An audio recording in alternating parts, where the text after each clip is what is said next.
But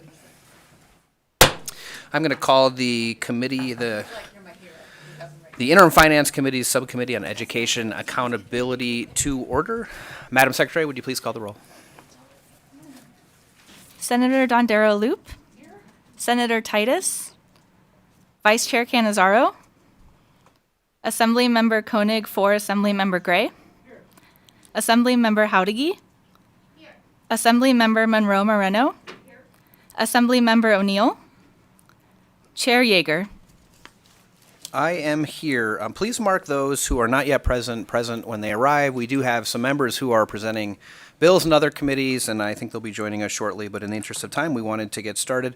I want to welcome those of you joining us here in Carson City, those joining us in Las Vegas, and those who might be watching on the internet.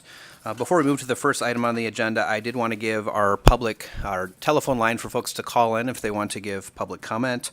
To provide public comment or testimony telephonically, you want to dial the following number, 888-475-4499. When prompted, you want to provide meeting ID 880-7932-4385, and then press the pound sign.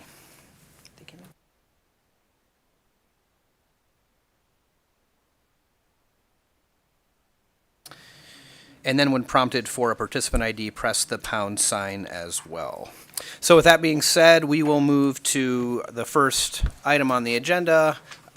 Actually, the second item on the agenda item number 2, public comment. Public comment is limited to 2 minutes per speaker, and we will have a second portion of public comment before the meeting adjourns, but right now we'll go ahead and take public comment. If there's anyone here in Carson City who'd like to give public comment, please come forward.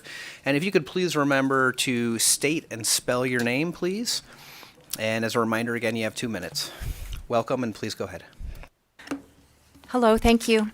For the record, my name is Susan Kaiser, K-A-I-S-E-R. I'm a National Board Certified Teacher. I'm also a native Nevadan, but I've not always lived in the Silver State. For 13 years, we called Maryland home, and it was where my children began their public school education. The well-funded neighborhood school was staffed with certified educators who also had the help of an aide. Opportunities for one-on-one instruction for students were frequent and allowed teachers to assess when a child needed strategic interventions. I know this because when my daughter began to fall behind in math, her third grade teacher noticed immediately and arranged for a math specialist to meet with her until she got caught up with her classmates. After returning to Reno, when Rachel started 6th grade, the fall reading tests at Jessie Beck placed Rachel as one of the top 3 readers in the 6th grade. The other 2 top readers were also transplants from Maryland. This wasn't a fluke, it was the funding.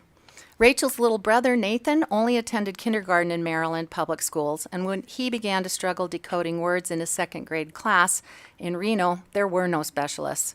We signed him up for book club, but that didn't help. We enrolled him in a special program for developing readers at UNR, took him there weekly.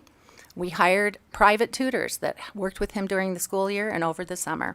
Finally, by 4th grade, he was caught up, and today he's a proud UNR graduate. But current public funding for schools in Nevada doesn't allow for staffing levels of trained specialists. If a child is struggling, the parents need to find and pay for these additional services. My question is, what about families who can't provide these extra resources for their kids when they're struggling? This is a problem that can be addressed with adequate, consistent, and long-term funding to public schools. Every child should be able to succeed at school. It all comes down to the funding. Funding to hire and retain qualified teachers, funding to reduce the number of students assigned to a teacher so that one-on-one instruction is possible. We are at a crossroads, and I strongly urge you to pass the plan. Thank you. Thank you for your public comment. For the record, my name is Phil Kaiser, K-A-I-S-E-R. I taught high school social studies for 20 years in Washington County School District and typically had a class roster of 160 to 180 students, including 10 to 15% who were special needs students, IEPs, 504s, things like that. In addition, on any given day, there were a number of students who were absent, whether it was for a medical appointment or for a sports program or something else. And I just want to highlight that because absenteeism has been such a rampant issue over the last several years as far as student achievement goes. If the students aren't there, the teachers can't teach them. Despite increased funding in the last legislative session, Nevada is still $4,000 per pupil below the national average. There are still 1,000 vacant teaching positions across the state. Attracting teachers to Nevada to teach or making teaching an attractive occupation for Nevadans requires increased funding. In addition, right now, federal funding is at risk. We know the Department of Education is being reorganized, programs are being cut, in particular Title I schools that have at-needs populations and students who are with special needs. We can't know for certain what's going to happen to that federal funding, how that's going to play out, so we have to focus on what we can control. The Commission on School Funding developed a plan to reach the national average in 10 years.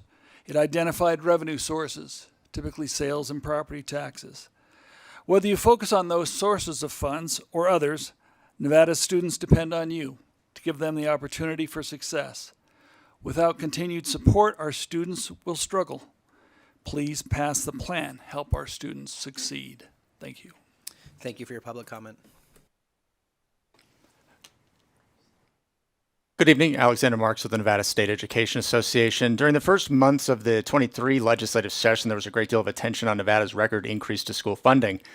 Revenues were way up coming out of COVID, and the new school funding plan had a mechanism to capture a proportional share. However, shortly after, the theme of the session pivoted to school district accountability, which included an all-day Saturday hearing where legislators called school districts to the table to demand accountability and ensure that additional dollars led to improved student achievement. There seemed to be a feeling that the work of the funding was done and the real problem was shortcomings at the school districts. The truth is that while there were inefficiencies at the school district level, the overriding issue in public education remains chronic underfunding. Most of the new monies invested in education last session were eaten up by increasing costs. As the subcommittee will hear this evening from Guy Hobbs, Nevada remains more than $4,000 behind the national average and even further behind optimal per pupil funding.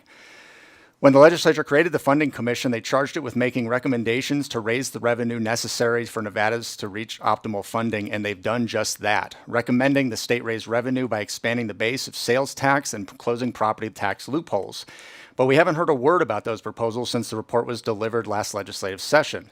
The recommendations by the commission were shelved for 2 years, and now with no new revenue and tougher economic times, Governor Lombardo has proposed just $2, a $2 increase to the base per pupil funding for next year. Districts across the state have begun to deliberate budget cuts, $9.6 million in Washoe, $3.5 in Carson for deficits. They are talking teacher positions, reading centers, and possible school closures. $2 doesn't cover increasing costs or the 3.25% PERS increase. That's why 2 years ago, NSEA asked what accountability in public education means. Does it mean holding school districts accountable? Absolutely. But it also means holding state leaders accountable for the plan that they commissioned. Pass the plan. Thank you. Thank you for your public comment. My name is Brent Busboom. That's B-R-E-N-T. Busboom is B-U-S-B-O-O-M. I'm a teacher with over 25 years of experience, most of those at Reno High School. During that time, I've been named Teacher of the Year. I've helped students win national and international awards. I basically spent a career believing that if I gave enough, stayed long enough, cared hard enough, the system would meet me halfway. But the reality is, it hasn't. When I started teaching at Reno High, we had 1,600 students and 17 English teachers. Today, we have 1,800 students and 11 teachers trying to do the work of 17. That's not just a statistic, it's a signal that something we built, something we believed in, is being allowed to fall apart. Here's another example. My daughter is graduating from the University of Nevada this May. She's graduating after only 3 years. To do that, she took 18 credits a semester, worked 35 hours a week, and never received anything lower than an A. She is driven, she is smart, and she is committed, and she wants to be a school psychologist in Nevada. But recently, I told her this: you should probably leave the state. She teared up and said, "But I don't want to go." And I said, "I don't want you to go either." And that moment broke something in me, not just as a teacher, but as a father. But that's what the governor's plan of $2 per student will buy you. It'll buy you disbelief, heartbreak, and a quiet conversation where a public school veteran tells his own daughter to go find a future somewhere else. It doesn't have to be this way. The Commission on School Funding, this legislature's own commission, gave you a roadmap, a plan to stop the bleeding, a reason to stay. You asked for the plan. I'm asking you to pass it before we all start packing. Thank you. Thank you for your public comment. Hello, for the record, my name is Kaylee Krentz, Krentz. I'm from Washoe Education Association. I am the middle school director, but I'm talking to you about more than just being an educator. A little bit about that, but a little bit about why it's so important. I'm a proud product of Nevada's public school system, which I feel like when we were younger, it was, I don't know if it's funded better, I don't know the statistics, but I grew up in a Title I school here in town, just like the one I teach in now. Empire Elementary was my school. As far as I know, Carson, I think, is a lot of title now. I've dedicated my life to this system because I believe in the promise of public education, because I was given the promise of public education. I was told when I was a Carson High School senator graduate that I was headed for big things. I was going to be a first-generation college student from my family, both of which were in unions. I was so excited to be able to be one of those families that had not one story, but two stories, because I was going to have a college degree. I hold a master's degree in education, a bachelor's of science in management, and an admin in art. And yet, despite my experience and qualifications, I still have to work side gigs just to make ends meet with my 5 kids. Educators across Nevada are burning out. It's not sustainable. Our students are worth way more than $2. And we're not burning out because we don't love our students. We don't love the job. That's always the excuse. But because we're being asked to do more with less, year after year, we're told to innovate, differentiate, inspire, heal, but we're not given the resources, the staff, or the time to do it right. I have 40 to 50 kids in every single one of my classes. It's impossible to provide differentiation, even in choir. You say education is a priority, and now it's your time to prove it. If we pass the plan and we fully fund our classrooms, we're investing in the people who show up every single day for Nevada's kids. We're the frontline workers, and we're tired, but we're not going to give up. We're just asking for what our students deserve and what we deserve, a fighting chance and a fully funded future. Thank you for your time. Thank you for your public comment. For the record, my name is Marcy Brodock, Brodock. I am a second grade teacher at Natchez Elementary, and I'm sorry I get a little bit emotional about what I'm going to talk about. The school that I come from is high in trauma. I have half of my students that come to me in trauma. I had the other day just a little boy come in and say, my mom was hauled away in an ambulance because she took some pills, and then they'll take her into custody. This is a 7-year-old that knows what being taken into custody is, and he's not the only student in my class. So in order for my students to be able to access the curriculum that I want to give them and the knowledge that they're going to need to be able to succeed as adults, I need to make sure that their basic needs are being met first. And that means their psychological, mental needs and their physical needs. So in order for me to be able to take that in, I'm the person, I'm not a therapist, but I am the person, I am the adult in their life that will listen to them and know that and let them know that they are loved and that they are cared for and that school is a safe place before I can start letting them, before I can start teaching them.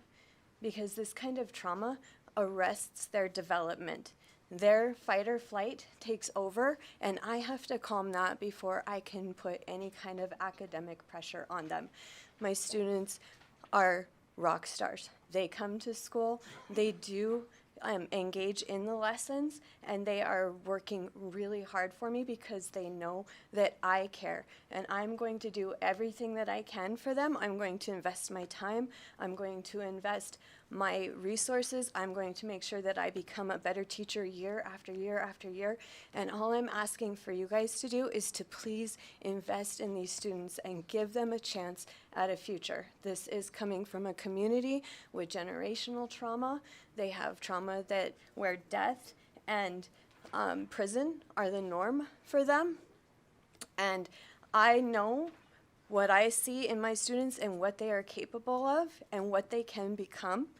But in order to do that, I need some resources, I need some help, and I need you guys to be able to invest in their future as well. Thank you.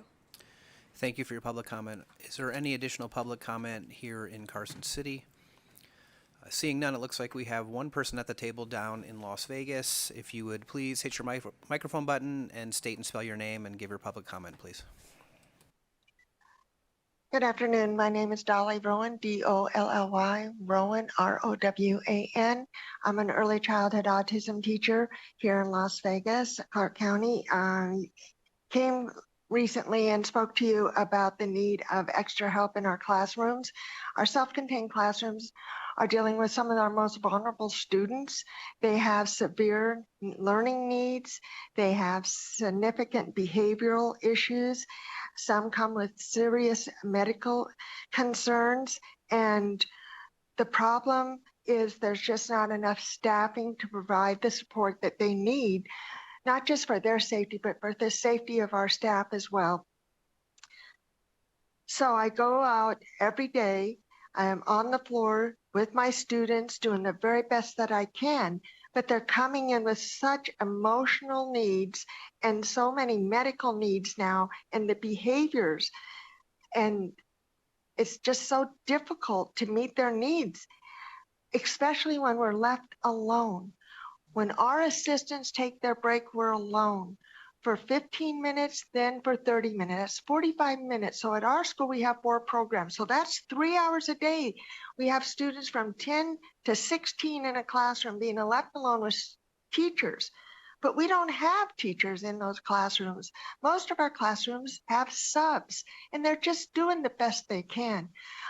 Everybody is doing the best that they can, but we need more staffing. So I went to our SET, and our SET team is our site educational team who decide what we're going to use our funding for. And our SET team agreed we needed an extra SPTA to meet the needs when our staff take their breaks, when our students need to go into inclusion, when we need that troubleshooting, we need extra somebody on that site to help with diapering, with all the stuff that needs to be done for these students. And SET went to SOT, and SOT approved, and we got the funding, and we got approved for that extra person to be an SPTA hired at our site. And ma'am, if you could please wrap up your public comment, you're at your 2 minutes. Thank you. That funding was cut. No one is going to be there to help with our staffing and our students. I went to Dr. Ebert. She shares our concerns, but she says she can't fix it. My SOT team and principal can't fix it. It is you who can fix it. Please pass the fund and let us have the funding that's needed. Pass the plan and let us do what's needed for our students. Let us meet our needs. Thank you for your public comment. Is there anybody else down in Las Vegas who'd like to give public comment? Seeing no one in Las Vegas, AVH, could we go to the phone line and see if there's anyone there who'd like to give public comment? Thank you, Chair. To provide public comment, please press *9 now to take your place in the queue.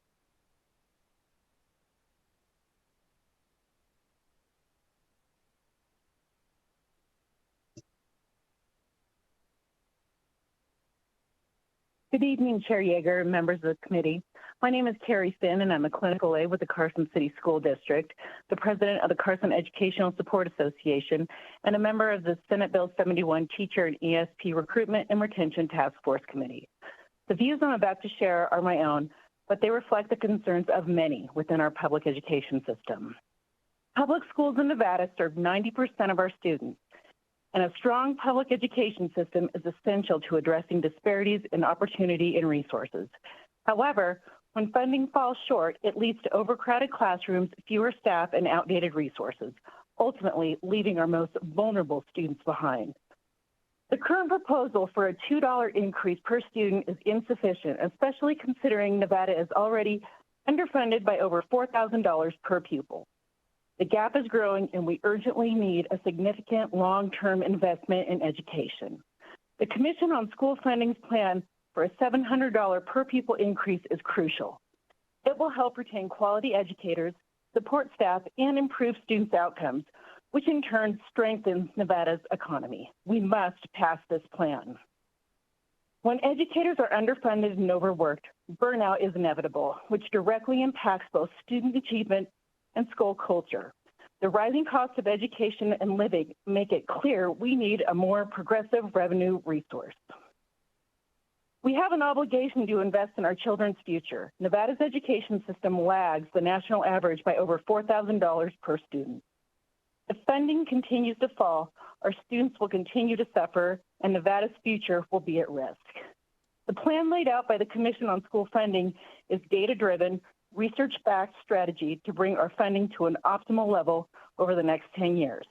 This is critical to providing the resources our students need to succeed. I also urge you to oppose any proposals that divert public funds into private interests, such as private school vouchers or unnecessary tax breaks. Ma'am, you're at your These 2 would minutes. only Could you take away from please wrap up your public comment?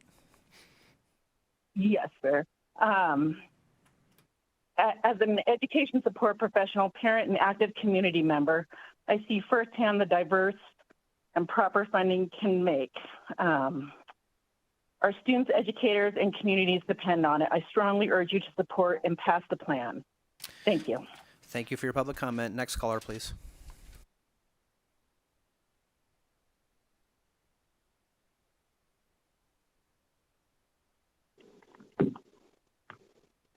Good evening.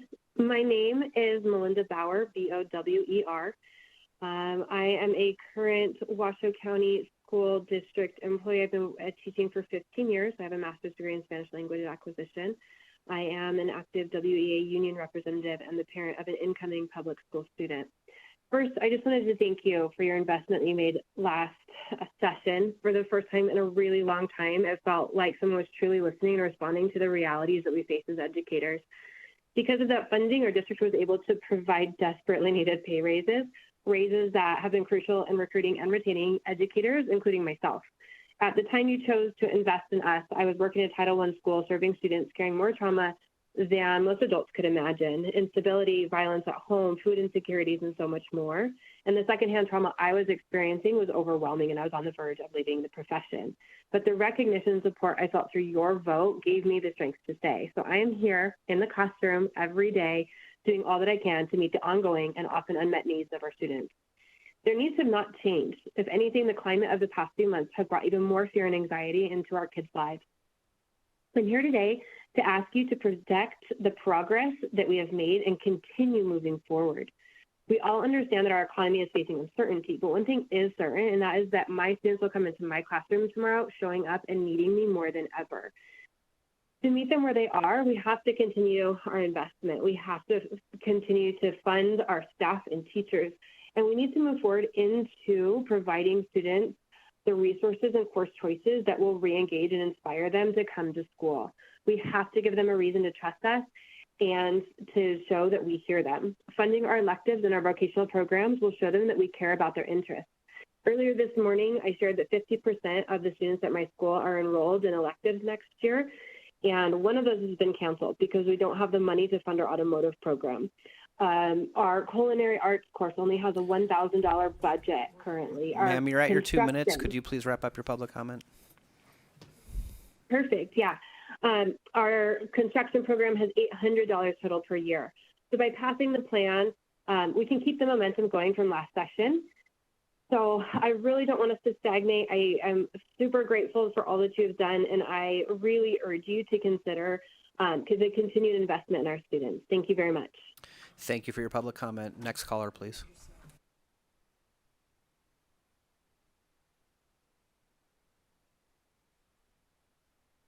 Good evening, Chair and members of the subcommittee. My name is Jenny Camacho, Jeni-Camacho.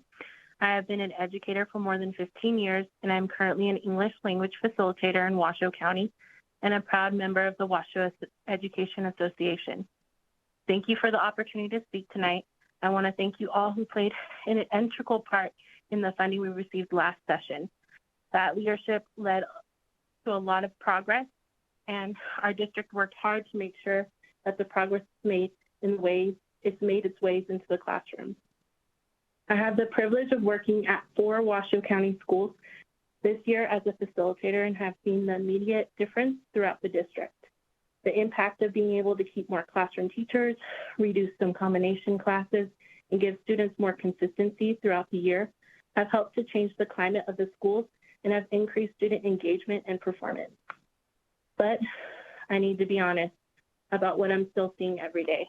Minimal funding and resources, changes to staffing, overcrowded classrooms, unfilled positions, and unfair systems that are a great detriment to students, educators, and our community.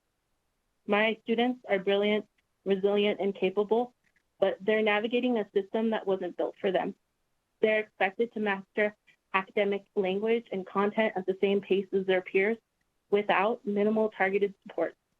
And while some funding has reached our classrooms, many multilingual learners are still in overcrowded rooms, still waiting for small group instruction, and still without full access to the interventions that they need to catch up or to keep up. I work with kids who speak 3 languages but can't get the reading support they need. I work with families who want to be involved, but our system doesn't have enough bilingual staff to connect them all. And I see students, especially those who are new to the country, slipping through the cracks because we simply don't have the people or the time to give them what they deserve. Ma'am, you're at your 2 minutes. Could We've you made please wrap progress, up? but we cannot. Okay. Just to wrap up, the current budget that's proposed and the $2 increase isn't enough if we want to continue our growth and show Nevada families and students that they deserve a good education. We need to pass the plan. Thank you. Thank you for your public comment. Next caller, please.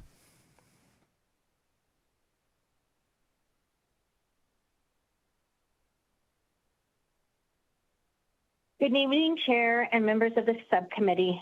My name is Adrienne Conley, A-D-R-I-E-N-N-E, Conley, C-O-N-L-E-Y. I teach kindergarten in Washoe County. I've been a teacher for 23 years. I'm also a nationally board certified teacher, and I have a master's degree in early education. And I'm a proud member of the Washoe Education Association. I want to thank you for the opportunity to speak tonight. What I had planned on talking about kind of got tossed out the window. So I want to talk about something that happened a few days ago. A former parent of mine was arrested on Sunday for beating his youngest child to death. How many times, I'm wondering, was his other children trying to reach out to their teachers or counselors to get help for themselves and for their siblings? But there wasn't anybody there to help. There weren't enough counselors for them to talk to. There weren't enough teachers to pay attention to them because they were the quiet kids in class and they were falling in the cracks. Our children in Nevada have trauma, and there aren't enough adults in the room to meet kids where they are at. And a system that is stretched way too thin. Some of our schools now have social workers or full-time counselors where they didn't before. We've kept more aides. We've had just enough capacity to support students who are showing up with more and more trauma, more emotional needs, and more dysregulation than ever before.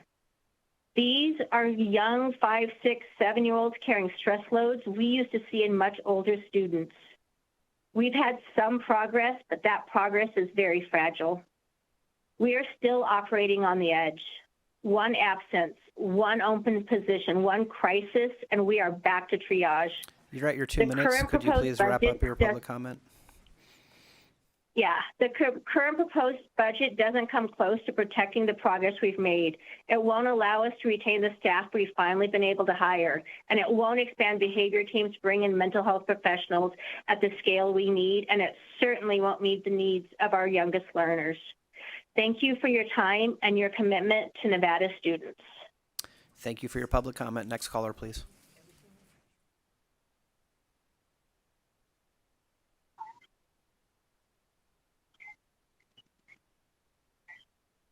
Good evening, members of the committee, and thank you for the opportunity to speak. My name is Maggie Babb, and I'm a second grade teacher in the Washoe County School District. and the elementary director for the Washoe Education Association, as well as a proud NSCA ambassador. I'm here tonight to speak about the urgent need to fully fund our public schools. Nevada schools have been underfunded for decades. While the last legislative session brought historic investments, those funds still fall short of what's truly needed to recover from years of neglect. As it stands now, Washoe County School District faces a potential loss of $9 million. That number isn't just a budget line. It's a real and direct impact on students. I'd like to share a bit of my own story. I wasn't a standout student in high school. In fact, I didn't enjoy it at all. What kept me coming back every day was music. I played in my school's orchestra, in my community's youth orchestra, and eventually went on to study music in college. Public education is what made all of that possible for me. But when districts are forced to make cuts, arts and extracurricular programs are often the first to go. That means fewer chances for students to find their passion, build confidence, and stay in school just like I did. Cuts like these are not just numbers. They are missed opportunities. They are disservices to our students. I urge you to seriously consider the recommendations of the Commission on School Funding and begin thinking creatively and urgently about how we can fully fund our schools, because every student deserves access to the opportunities that helped shape me and so many others. Thank you. Thank you for your public comment. Next caller, please.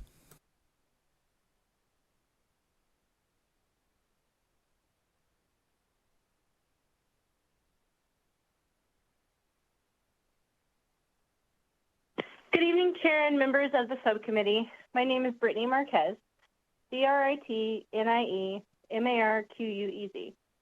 and I'm a special education teacher in Reno, Nevada, currently working on my doctorate in special education and disability. The Dean of Students asked me how one of my students was doing yesterday. He was talking about my student that's chronically absent and a CIT student. And I was thrilled to tell her that she was there for 5 days in a row. I thought I finally had the incentives dialed in. We're alternating one book and then one beauty item for 5 days of attendance. I did admit it's a little expensive. She suggested we use our funding from the school. I'm the department lead, so I buy the supplies, but the whole department has to share money, and it only covers printer ink. This year, money ran out of all other funds, so I do my best to buy the kids incentives. But only adding a $2 increase isn't enough for what we need. Please pass the plan. Thank you. Thank you for your public comment. Next caller, please.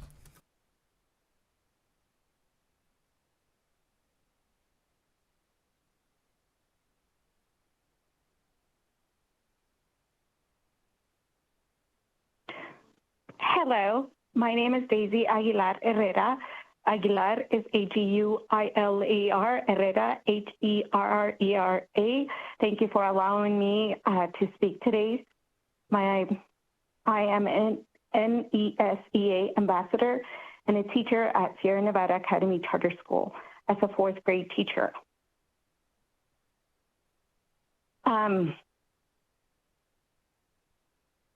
I have been a teacher for over 8 years, educating students from kindergarten through 5th grade. I specialize in teaching English to speakers of other languages, and I've also taught Read by 3 literacy. My educational experience stems from receiving a bachelor's degree from the University of Nevada in Reno in Human Development and Family Systems. I then went on to pursue a master's degree in science in teaching English to speakers of other languages from Grand Canyon University. Afterwards, I decided to further my career by exploring options in the educational field of elementary education and advance with a secondary master's of education degree from Grand Canyon University to instruct students from kindergarten through 8th grade. I believe that an opportunity to attain the instruction in high school for students to succeed in college is needed in a society where students and all people are very competitive. It is needed that schools be funded appropriately. Many students who are first-generation students don't get an opportunity to make their dreams possible as I did. Students lack the instruction, they lack the care, they lack the love of a teacher. And they can only receive this through the generosity that you would provide them. Please help us pass the plan. It is for the help of all students. It is to help charter schools. It is a way to help students get out of very difficult ways and for them to have a better path in their life. Thank you. Thank you for your public comment. Next caller, please.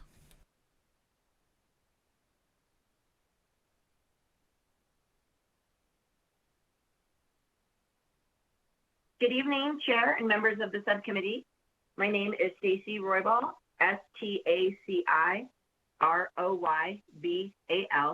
and I'm a nationally board certified teacher in Washoe County and a proud member of the Washoe Education Association. Thank you for the opportunity to speak tonight. I want to start by recognizing the leadership of our Board of Trustees in Washoe County. They made a deliberate push to direct the funding from the 2023 session into people, into the classroom where it belongs. That decision has made a difference. We've seen raises that help some educators stay. We've seen investment in positions that have been frozen or vacant for far too long. It's progress and it matters. That said, I'm bringing you my voice tonight because I want to make sure we don't mistake progress for resolution. The students with the greatest needs, those with disabilities, those learning English, those living in poverty, are still struggling to access the support they deserve. Despite the funding increases, many classrooms are still overcrowded. Caseloads are still overwhelming. Essential roles like speech therapists, counselors, and behavior support staff remain understaffed or stretched impossibly thin. We can't say the job is done until every student, not just some, has access to a high-quality education and the full support of a stable, well-staffed school community. As you consider what optimal funding really means, I urge you to look at the gap between what's been promised and what's actually changed for students in the classroom. Because for many of our most vulnerable learners, that gap is still far too wide. Thank you for making space for educator voices tonight, and thank you for your commitment to Nevada students. Please pass the plan. Thank you. Thank you for your public comment. Next caller, please.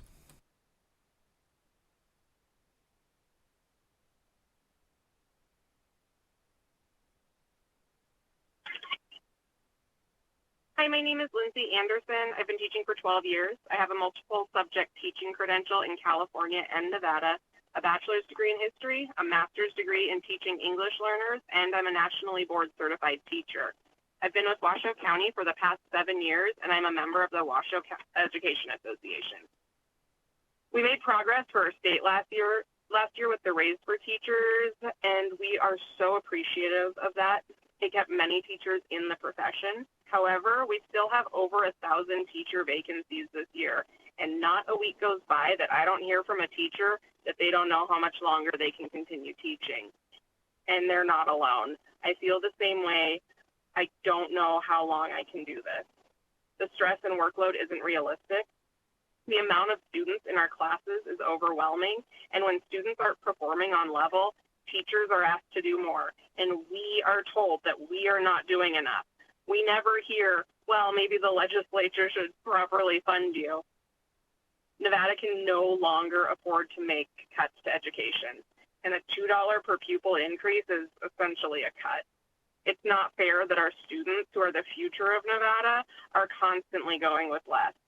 The number one way to improve a society is to educate its people, but Nevada isn't making education a priority. We're prioritizing huge corporations by giving them massive tax cuts that most likely will not improve the condition of Nevada in the way that our state lawmakers are suggesting that it will. We need to invest in our students, which is an investment in our future. Please help us prioritize education and give our students and children and future the tools they need to succeed. Thank you so much for your time. Thank you for your public comment. Next caller, please.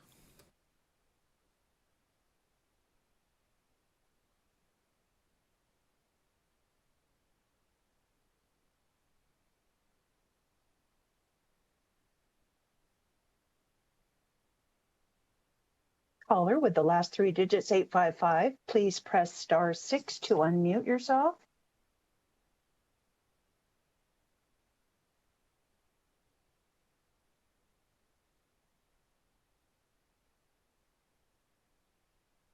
I'll move to the next caller, Chair.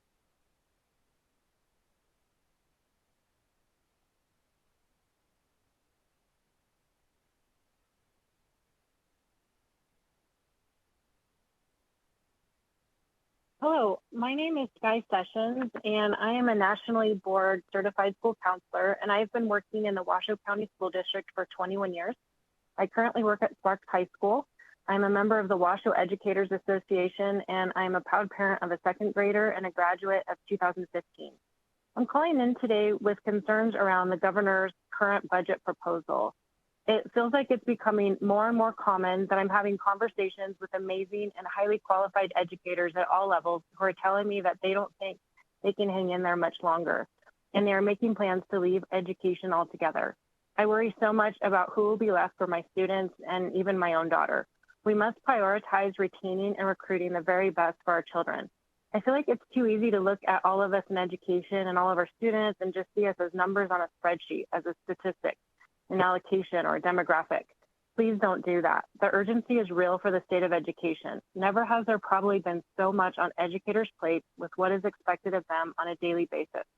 Never has the need for critical support been so urgent. It saddens and overwhelms me when I look at our master schedule planning for next school year and the impact all the cuts being made will have on our students due to the lack of opportunities and support available to them directly tied to funding. Our educators are giving more than we have, and we are burning out. During the last legislative sessions, we made positive gains, and I thank you all so much for showing up and showing your commitment to Nevada's future, including my own daughters. If we truly care about what's best for their future and for the future of Nevada, we cannot hit the brakes now. Please pass the plan towards optimal funding. Thank you. Thank you for your public comment. Next caller, please. Thank you, Cherry. If you've just joined the call, we are on public comment. If you would like to provide public comment, please press star 9 now to take your place in the queue.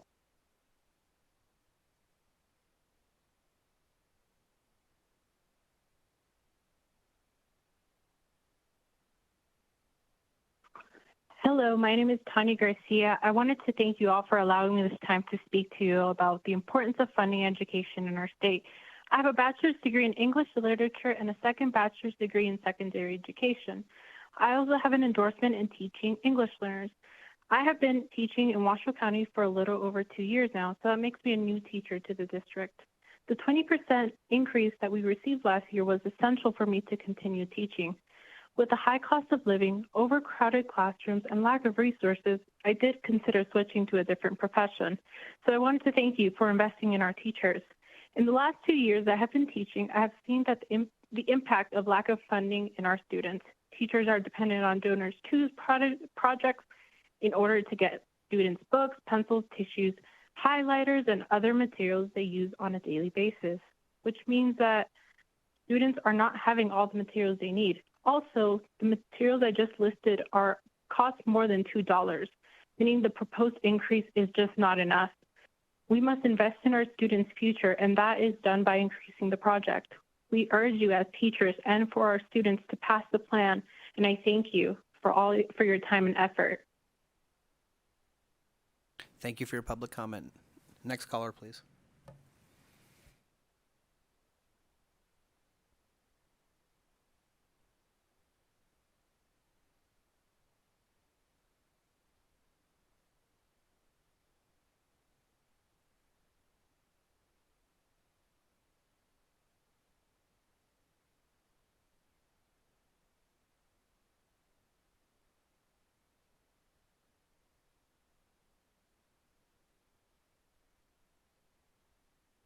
Caller with the last 3 digits, 398. You may proceed. Good evening, members of the legislature. My name is Marvin Bell. I'm a third grade teacher at Green Bay Elementary in the Washoe County School District, a proud union member of the Washoe Education Association, and an NSCA ambassador. First, I want to thank you for the funding that has already been committed to Nevada's public schools. It has made a real difference for educators and students, and we do not take that support lightly. But I must be clear, the governor's current budget proposal is not enough. A $2 budget doesn't meet the needs of our schools, our educators, or more importantly, our students. The data presented by the Commission on School Funding highlights that we are still falling short of the levels required to give every student a fair and fully funded education. In classrooms across Nevada, educators are doing more with less. We're battling burnout, navigating staff shortages, and stretching limited resources to try to meet the growing student needs. That's not sustainable, and it's not right. If we want to retain dedicated teachers, support student achievement, and provide safe, thriving learning environments, we need a budget that fully reflects those goals. We cannot afford to shortchange our schools again. Thank you for your ongoing commitment to Nevada students and to the educators who show up for them every single day. Thank you. Thank you for your public comment. Next caller, please. Chair, we have no additional public commenters at this time. Thank you so much. We will close public comment, and that'll take us to agenda item number 3. That is recommendations from the Commission on School Funding on how to achieve optimal levels of funding for K through 12 education. I believe we have Mr. Guy Hobbs, Chair of the Commission on School Funding, joining us from Las Vegas. And before he gets started, I will just note we only have 4 agenda items really, but everyone's prepared really thorough PowerPoints. We've had a chance to review those, and you all know it's late in the evening already, and we are on a deadline week, so we just ask if you could be as concise as possible in your presentations, realizing that we have written materials to look at, and that'll give us an opportunity to ask questions. We certainly don't want you to shortchange us at all, but if you're able to summarize some slides and power through them, I think that'll help the meeting flow a little bit more effectively. So thank you, Mr. Hobbs, for joining us from Las Vegas, and please proceed when you're ready. Well, thank you very much. Again, Guy Hobbs, representing the Commission on School Funding. Megan, I'm joined by Megan Peterson, who will be running the presentation for me from up in Carson City. And for those of you who have had an opportunity to review our report that was filed this past November, a lot of the material I'm going over tonight is contained within that report, and I apologize if any of it seems redundant. But my mission tonight is to identify the charges that were given to the Commission on School Funding and describe to you what some of our findings were with respect to suggested methods of funding the identified optimal funding levels. So I will try to heed your word, Mr. Chair, and move through this as quickly as I possibly can. First slide, Megan. Again, the Commission on School Funding was first put into place in 2019. It's made up of a cross-section of individuals representing both the education community as well as business leaders and other members of the public as appointed. A litany of bills have been passed that provided guidance and direction to the Commission on School Funding, including SB 543 in 2019, supplemented by AB 495, AB 400, and SB 98, enacted as recently as 2023. Next slide. If I had to summarize what our key deliverables are, identifying, well, the first one I would identify is the bottom bullet. We were originally charged with monitoring the pupil-centered funding plan and helping to ensure that a migration from the Nevada plan to the pupil-centered funding plan was going in an orderly way, and to make recommendations to improve the implementation of the pupil-centered funding plan. We were also tasked with identifying optimal funding, and as has been noted tonight in some of the comments that have been made, we were also tasked with suggesting methods of funding that over a 10-year period could achieve that level of optimal funding. Go to the next slide. And so for that 10-year plan, and I'm going to cover in a moment the target funding levels, because I think everything really starts with that. What is optimal funding? What is that target? And mathematically, how could one achieve that level of funding over a 10-year period, as was prescribed in the statutes that created the commission?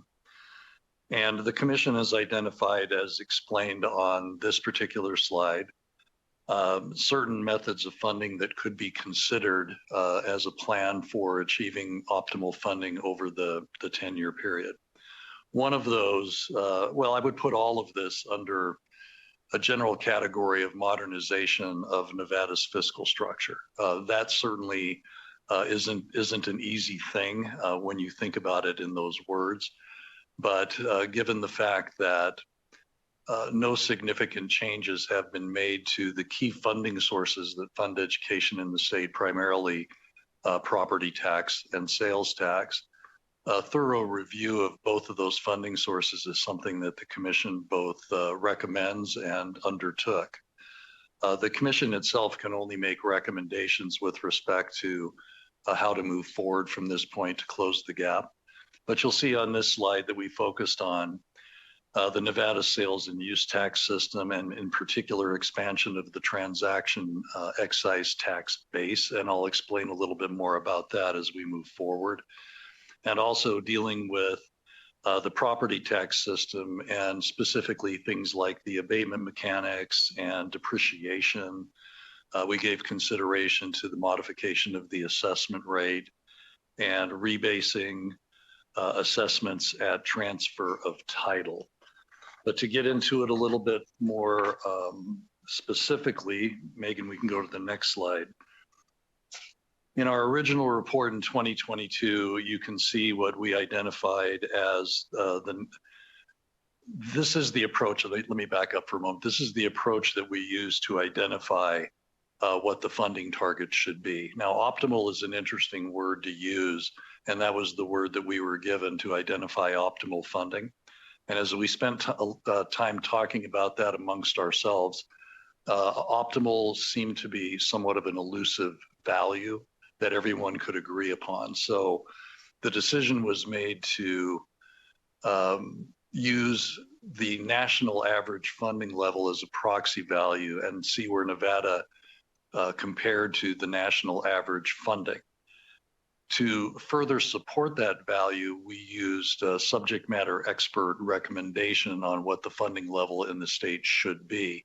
And that was provided by Ogden Blick, Palick and Associates, APA, as you see noted here. The point behind doing that was if the subject matter experts number came in close to the national average value, it would certainly bring more credence to using national average as a proxy for optimal funding.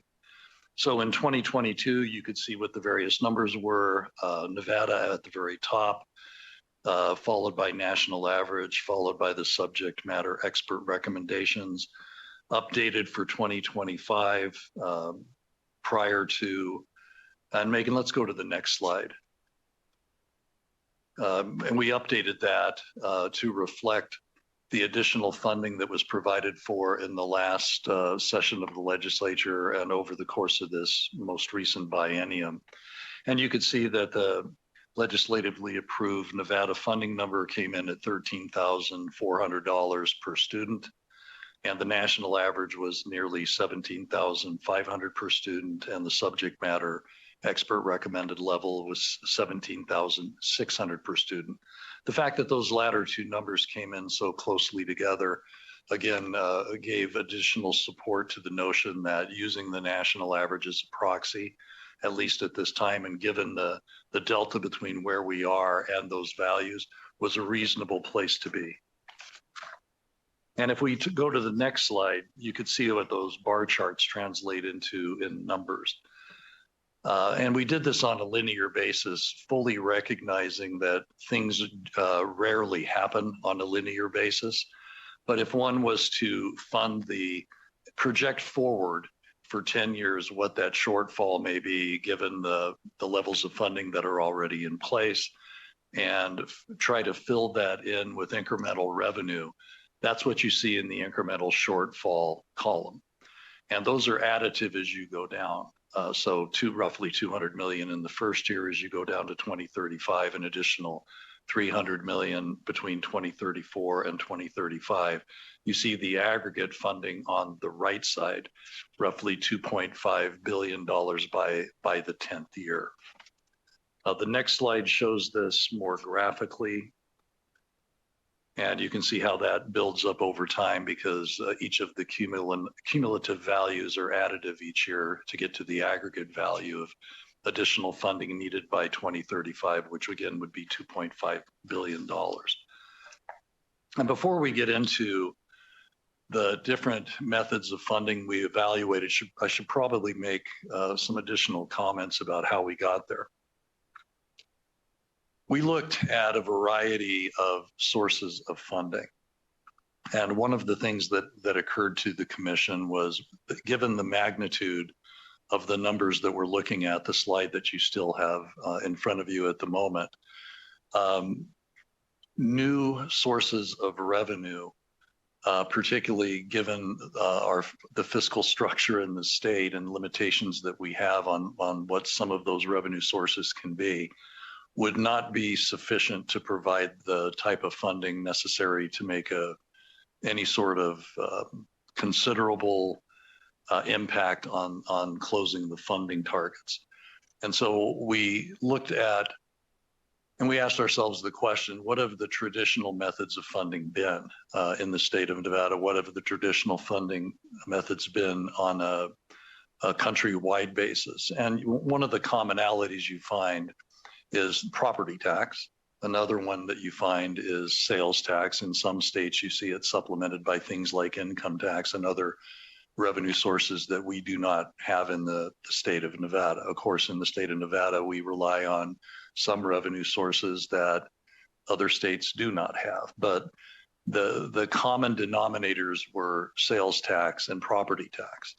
And that led to asking ourselves some questions about where are we today with respect to, and I'm going to talk first about the sales tax system. So Megan, you could go to the next slide.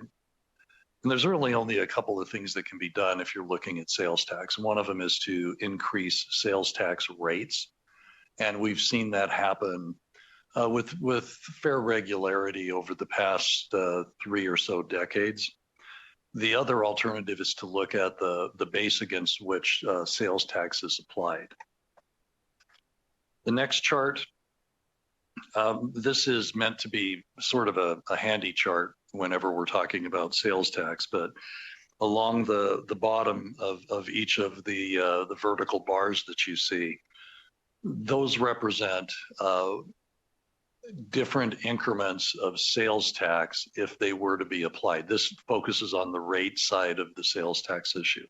And so by way of example, if we were to apply another 1/4% on a statewide basis, and of course, since we're talking about education and education being equal and uniform, everything we talk about has to be done on an equal and uniform basis across the state. But if you looked at a 1/4% increase, for example, which is over to the left of the series of bars, that would be a $217 million revenue generator on an annual basis. 1% all the way over to the right would generate about $870 million per year. So this is provided to you to give you a sense of revenue generating potential on the rate side only. But then as a part of the evaluation and having done this type of work for several years, the other thing that occurred to us was that, and Megan, you could go to the next slide. If you think about the total economic activity in the state and the spending that's done in the state, only 60%, nearly 61% of total expenditures in Nevada are non-taxable. And why is that? The next slide helps explain a lot of that. Over time, our economy has migrated from a goods-oriented economy to a services-oriented economy. And you can see this going back to the mid-1960s when goods were 52% of our overall economy, and today they're closer to just 1/3. Services have sort of flipped the switch with the goods side of it. And even beyond that, next slide, Megan. As you know, we have a number of what I refer to as explicit exemptions within the sales tax system. And explicit exemptions are those things that are specifically exempted from taxation. And many of them are exempted for good social reasons. Whenever we talk about sales tax, one of the first words that comes to people's minds is regressivity. And sales tax can be a very regressive source of tax if it is in fact levied on things that people need for living day to day. And you'll see on this chart, even though they're just pictures, things like food purchased at grocery stores, pharmaceuticals. We don't have sales tax on gasoline like many other states do. There are a number of explicit exemptions, and there were even some added during the last general election. And those are all listed in statute. And again, we don't quarrel with any of those because many of those, if not all of them, have good social underpinnings as to why they exist. The next page, Megan. But the fact that in Nevada, we only apply sales tax to tangible personal property that's sold at retail, and those are the words that are used, implicitly exempts everything that isn't tangible or personal property sold at retail. And you'll see a number of examples here on this page. Basically, they're services and things that, again, aren't tangible: amusements, recreation, again, various sources of services. And that is a majority of our economy at this point. So next page, Megan. Sorry, I keep tapping the microphone here with my papers, but this next one was to give you also a sense of, okay, if we were to identify some areas of trade that currently aren't part of the sales tax base, and that's what you see on the left side, 2 billion, 3 billion, 4 billion, 5 billion. This would be the dollar value of those additional areas of trade that are currently not subject to a sales or transaction excise tax. And if we were to identify, for example, 5 billion in additional taxable items, what would that generate in each of the major sales tax categories that we have? And that's what you see going from the left to the right: the state sales tax, local school support tax, BCCRT, SCCRT, and other local options. So this, again, is provided to give you a sense of the order of magnitude of revenue generation if we were to add other areas of trade to the sales or to the transaction tax base. Getting a little bit more specific, and this is something that we did in the commission. Megan, you could go to the next slide. We looked at different categories of things that are currently not a part of our sales tax base, and wanted to see how robust some of those areas of trade may be.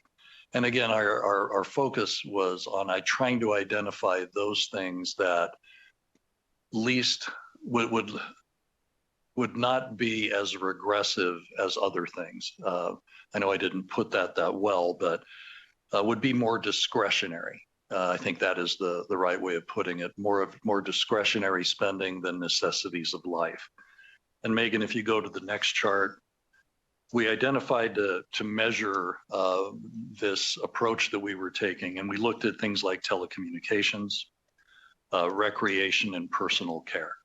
Now, again, this is to illustrate the revenue generating potential more than it is to make a specific recommendation, but arguably each of these areas perhaps are more discretionary than some of the others that you see listed there. And those three add up to $13.3 billion in annual trade per year. And if you go to the next very, very difficult to read slide, and I do apologize for this, we weren't sure of another way of doing this, but if you think about that 13.3 billion that we just mentioned from those three areas of trade, and you look at the grid across the top, you'll find an area somewhere between 10 billion and 15 billion, and that's where the 13.3 billion would reside. And just for purposes of illustration, if you were to apply a tax rate of 5% to those areas of trade, that would generate, and I calculated it a little bit earlier today, $665 million per year from just those three areas of trade alone at a 5% excise tax rate. which is lower than what the common sales tax rate is across the state. If you went all the way up to 6.85%, the revenue generation would be about $911 million per year just by expanding that base. And I think it's an important distinction to make that, you know, we oftentimes say expand the sales tax base, but because of the way the Constitution and other laws are written, things are never quite that simple. Sales tax is specifically identified in the Constitution and specific to the state. What we would need to do in a case like this, if there was a desire to move forward with an approach like this, is develop a separate excise tax that mimicked the sales tax and have it be a transaction excise tax. That would be a counterpart to the sales tax. And again, hopefully a chart like this is helpful to you as we have further dialogue on what the expansion of the sales tax base might do by way of revenue generation. Now, I've really powered through the sales tax side here. The other side that we looked at was the property tax side. And certainly when we are talking about things like sales and property tax, it is not lost on me or any member of the Commission on School Funding the sensitivities of talking about taxes at all, let alone certain of these taxes. That certainly is not lost on us. But we did want to at least be able to provide to you all some illustrations of revenue generating potential if certain changes in the fiscal structure were considered in the future. And that's what largely we've attempted to do here. But to give you a little bit more background, this first chart that you see, property tax has had over the period of the year 2000 to 2024, about a 6.5% compound annual growth rate. If you go to the next one, Megan. If abatements did not exist in our system, and you'll hear me talk quite a bit about abatements as we go forward, the compound annual growth rate would have been nearly a full percentage point greater. So the abatements have had a significant impact on revenue raising capability. And if you go to the next one, Megan, on the right side, you'll see the dashed line that's in the middle is the average over those years. And anything above that is well above the average, and this would be the average of abatements. The current level of abated property tax statewide is about $1.7 billion, and that number is growing each year, as you can see. And that makes abatements something that we think are important to talk about, notwithstanding the fact that we understand there's a tremendous amount of sensitivity around the abatements. So in talking about property tax, go to the next slide. We looked at a number of different things. The first one dealing with abatements themselves. The second one dealing with depreciation. The third one that deals with the assessment methodology that we use in the state. And the fourth one being the raising of property tax rates on their own. So talking about incremental revenue generation with respect to abatements first, reminding everyone it was 2005 when the legislature enacted the property tax caps that abated property taxes for property owners. We're all generally familiar with those. They cap the growth in property tax from year to year at 3% for residential and 8% for non-residential, and can't fall below zero. And the factors, and it can be less, and it has been less than the 3 and 8% because of a secondary calculation that you see in the middle of this page that uses the 10-year average assessed valuation and the consumer price index multiplied by 2. Going to the next one, and I'll work through these fairly quickly because these are all intended to be illustrations that can be viewed on your own time. But we looked at a number of different things with respect to abatements. The first one we looked at was what would happen if you phased abatements out over a 5-year period. Phasing things in and phasing things out takes a lot of the shock value out of, or the shock impact out of making sudden changes. So this seemed like a sensible one to make. You'll see the dotted line on the next several charts. That's the national average funding target at 2.5 billion. And so you could measure the revenue generating potential of each of these scenarios that I'll quickly walk through with you against that target line. The darker area of the bar, by the way, is the school rate share on the property tax side. The lighter part of the blue bar are the other entities that share in property tax other than schools. The next one that we looked at, next page, elimination of abatements all at once. Again, that would have some significant shock impact if that were all done at once, but we wanted to test the revenue generating potential. And you can see on this from the size of the darker blue part of the bar, that would be $500 million per year, roughly. We can go to the next section, Megan. And this is where we talk about depreciation. And it's important for me to note that we're all aware of depreciation. You can go to the next slide, Megan. Nevada is, well, unique in this regard in terms of the way we apply depreciation.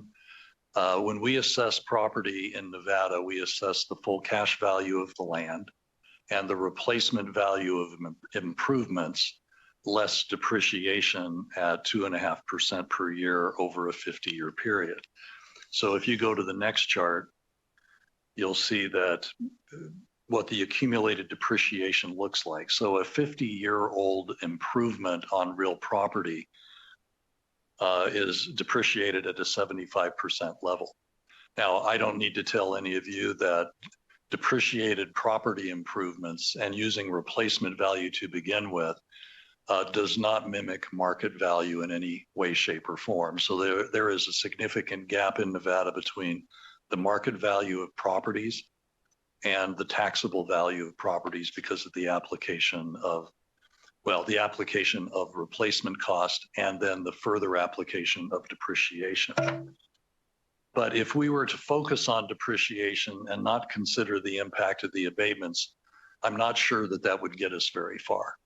Because if the approach to depreciation were changed without changing the abatement approach, the additional revenue would be, in many cases, unachievable because of the limits that have been placed on the growth in property tax bills from year to year.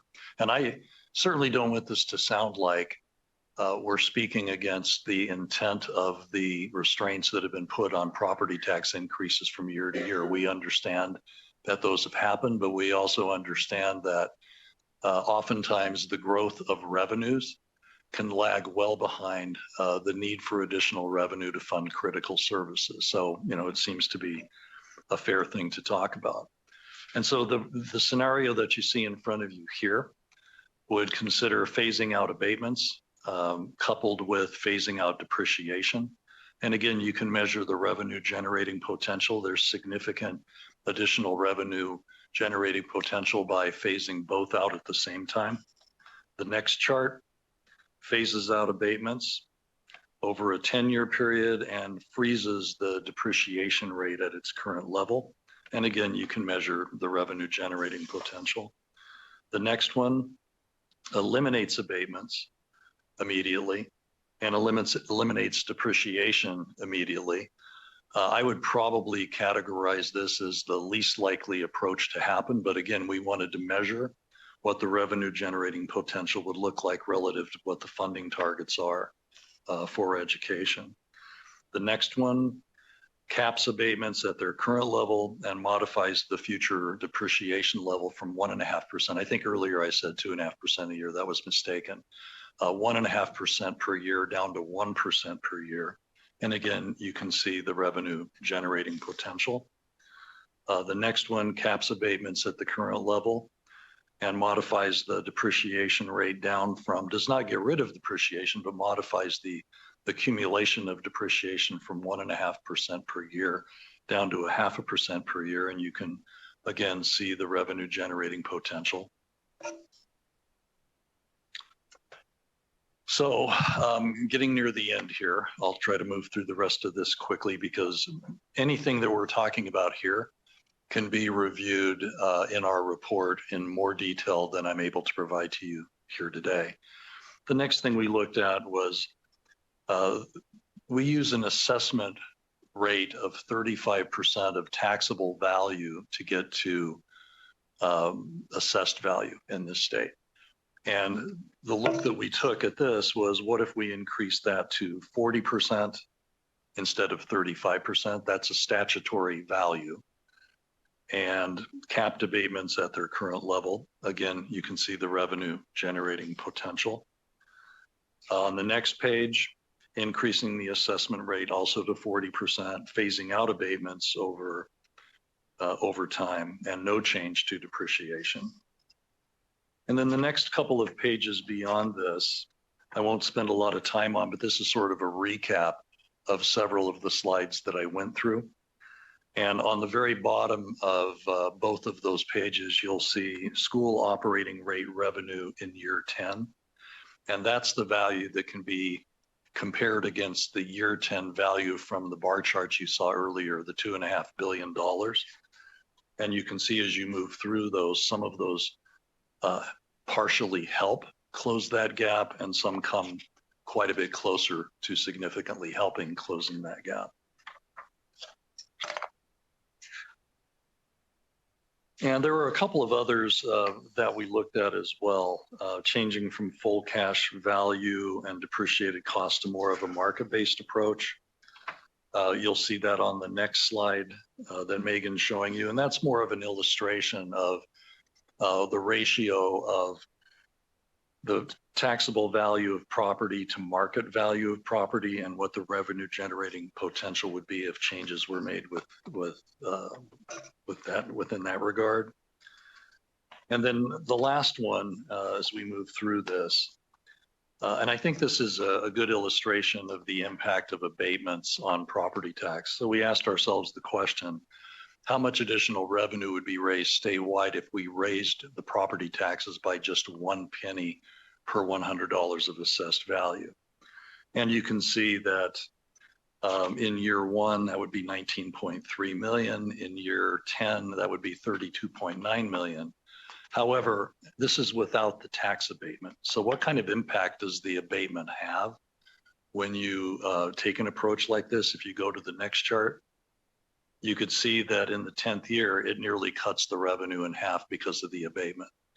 And that's one of the issues with respect to the property tax rates themselves that we wanted to highlight and bring to your attention. Now, could we even raise property taxes by a penny? Not on a statewide basis, because I believe 11 of the 17 counties in the state of Nevada are at the statutory cap of $3.66 per $100 of assessed valuation, negating the ability to even add property tax above that point without there being legislative remedy. I know I've covered a lot of ground with you in the last 20 or so minutes. And again, additional detail is certainly available in the report. And this was provided in this form to you for a couple of reasons. One, it's what we were asked to do in the legislation that created the commission, to provide different suggestions of different revenue approaches that could be used to achieve the funding target.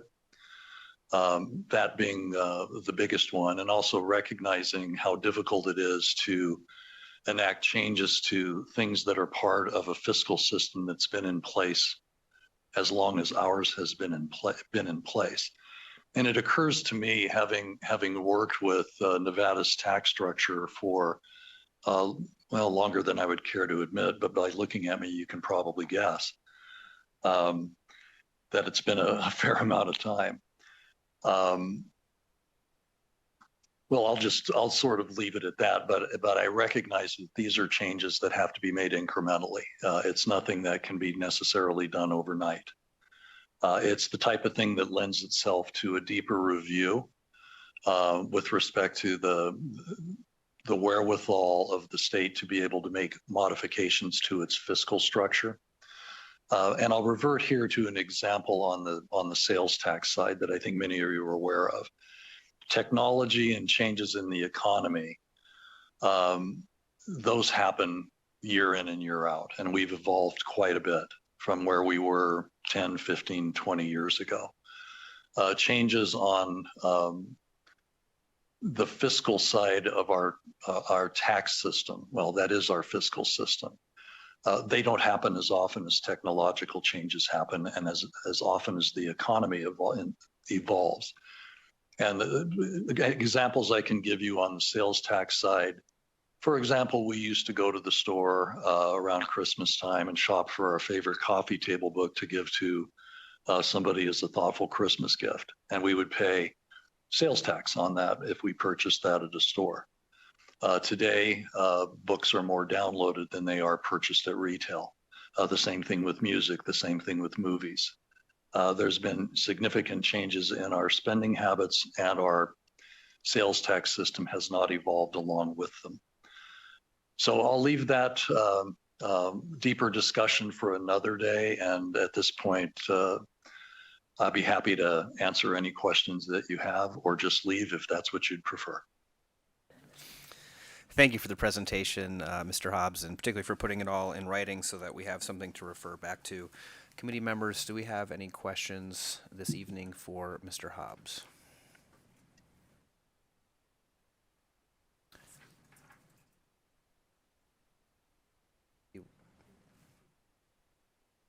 Ask that.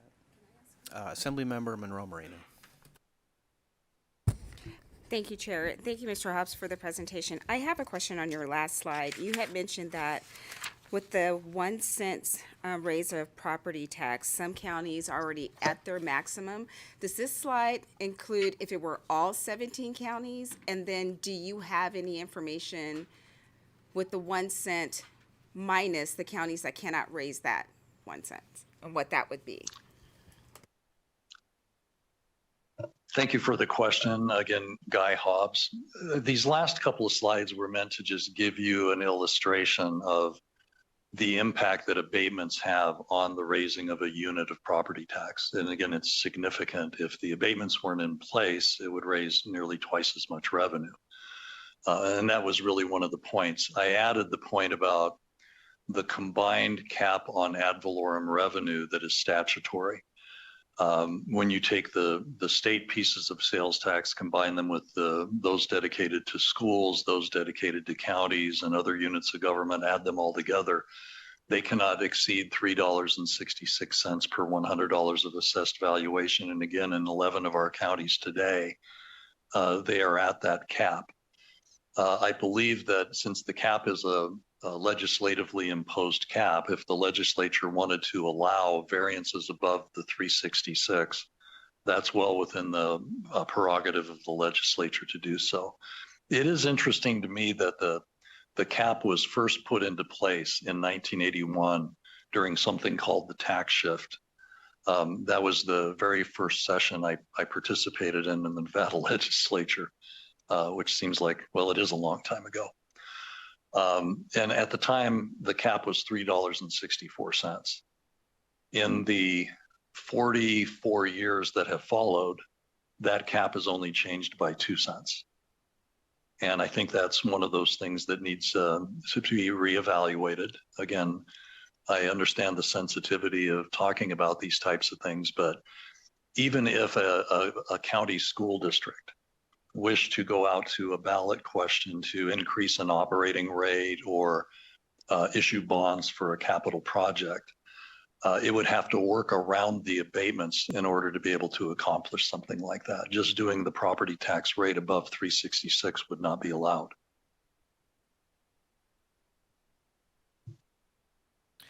Committee members, we have any other questions for Mr. Hobbs? Mr. Hobbs, I have one, and I think will be pretty quick. A lot of your bar graphs had two different colors on them, and you mentioned the darker part was the school rate share, and the lighter blue part was the total revenue. I just wanted to confirm and make sure my understanding was correct. The school rate share would be the amount that would automatically go to fund education, and the light blue would be additional revenue which I guess a legislature or local government could decide whether to put that towards education or something else. Thank you again for the question, Mr. Chair. Yes, this is one of those areas that can be a little bit confounding. As I mentioned, property tax rates are made up of different layers. You have state rates, you have those that are for school district capital in some cases like Clark County. And then you have county rates, you have special district rates, all layered one upon each other. The operating rate for schools in the state of Nevada is 75 cents per $100 of assessed valuation, and that operating rate has been in place for some number of years and also has gone unchanged for some number of years. And so that darker blue part that you see is the amount attributable to just that 75-cent operating rate. The light blue part of it is everything else. So that would include state, county, special districts, operating, and debt.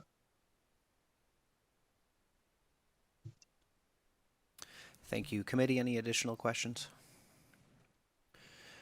Okay, Mr. Hobbs, I don't see additional questions. Thank you again for being here with us this evening and for preparing and sharing this information.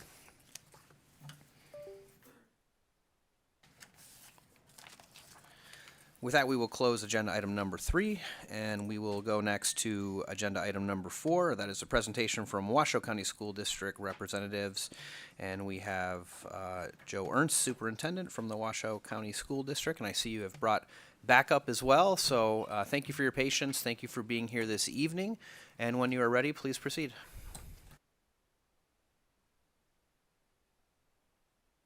Speaker Yeager, members of the committee, my name is Joe Ernst, proud superintendent of Washoe County School District, joined this evening by our Chief Financial Officer, Mark Mathers. We will continue to, we've shared the materials in advance, and in an effort to have some brevity, we'll try to move through the materials quickly. However, if there's any questions, we're happy to elaborate. So this evening we will go ahead and we're going to discuss the following agenda. And with that, I'm going to go ahead and turn it over to Mr. Mathers.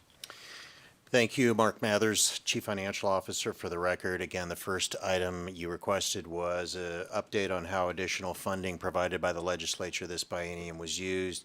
We provided basically all this information last time, so I'm just going to zip right through it.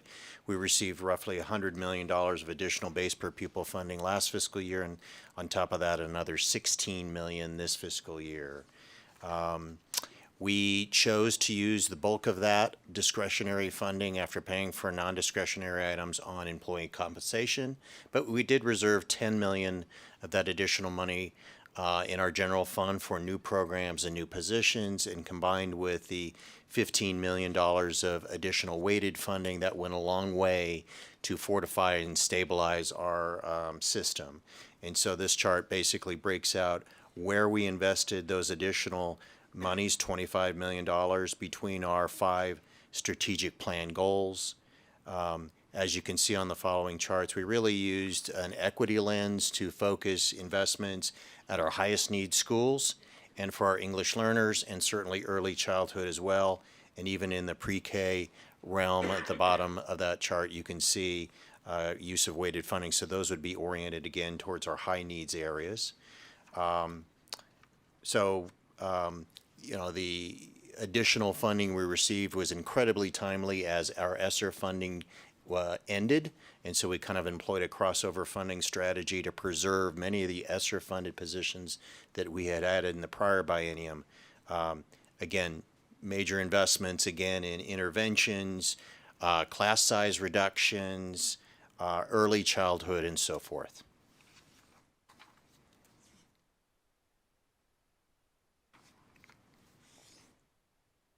Okay, from there we'll provide a high-level overview of the impacts with our academic outcomes.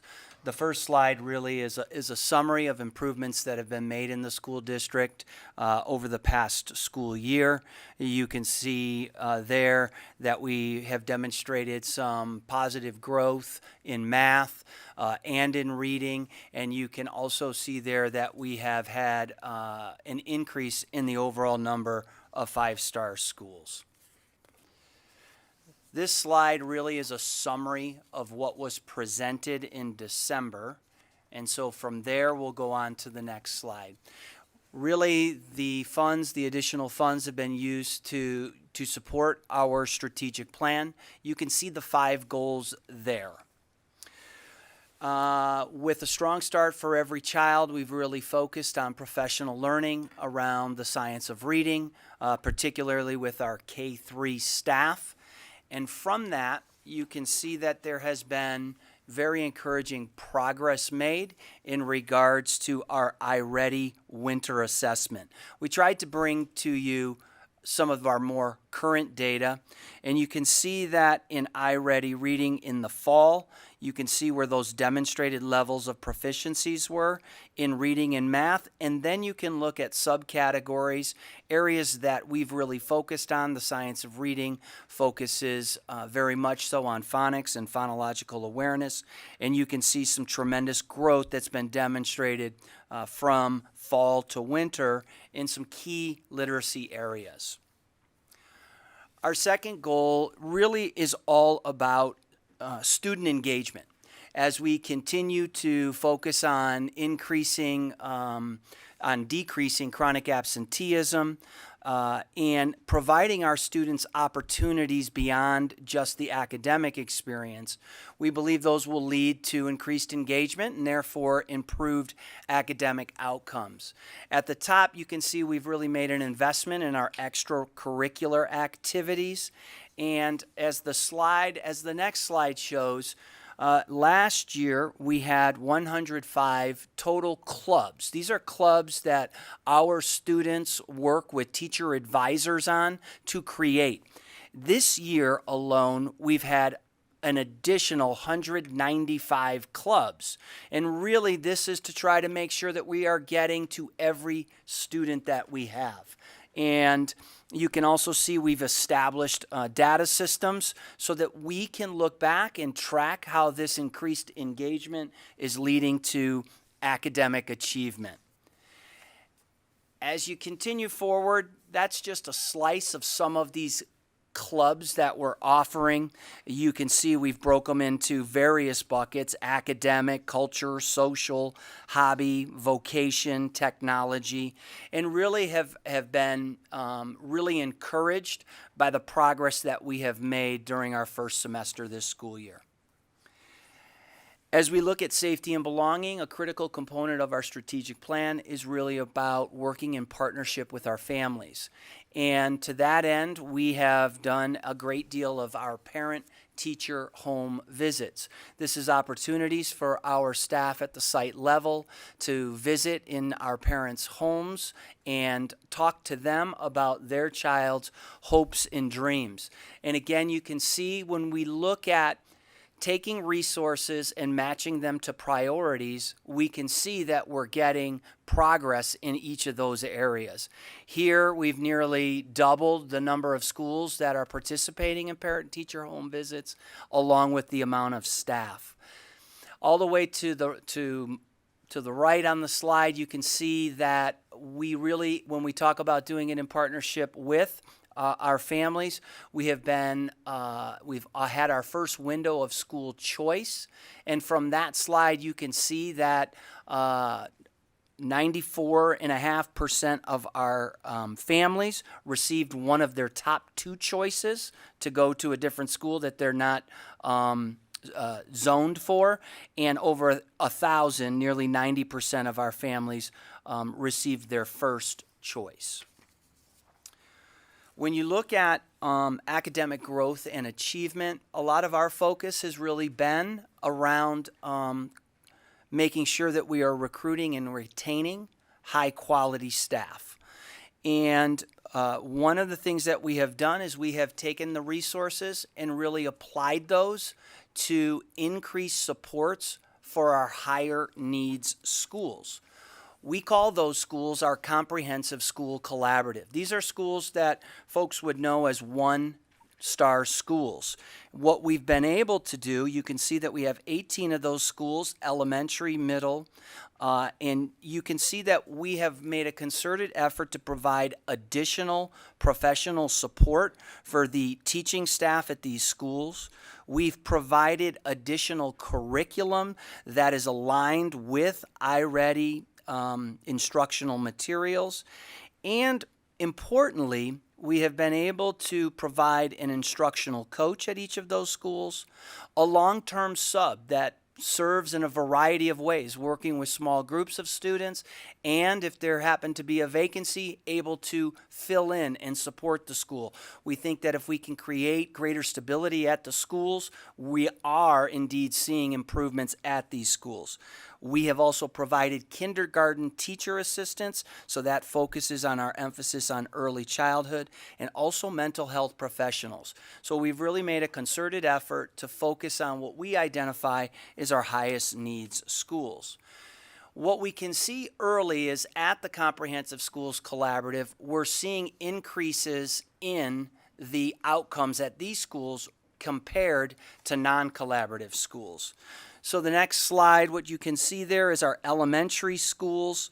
They had greater increases in mathematics compared to our non-collaborative schools.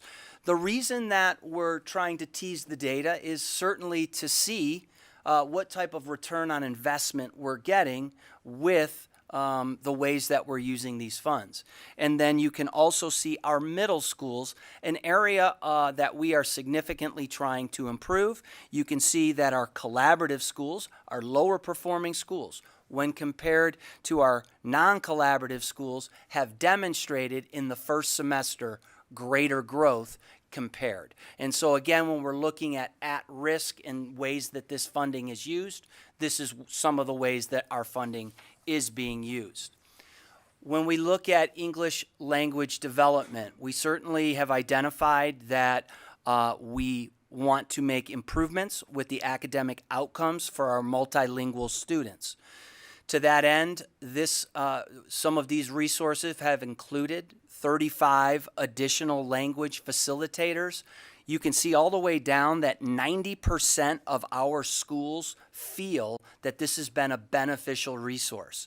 And really the idea here is to expand language instruction so that it's not just a specialized language instruction that's occurring with an English language teacher, but all of our teachers, all of the content teachers. And so you can see that we have really tried to mobilize resources in that way.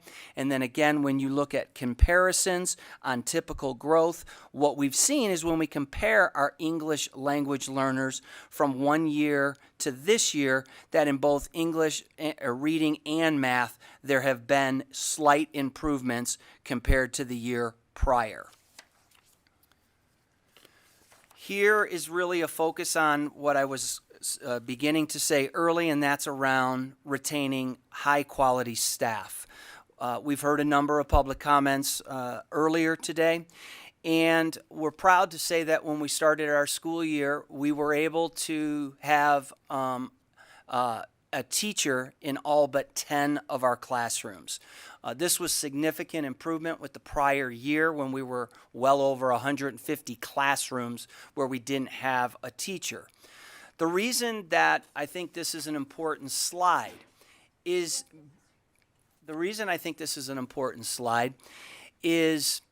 because we know that we saw teachers, it impacted retention rates.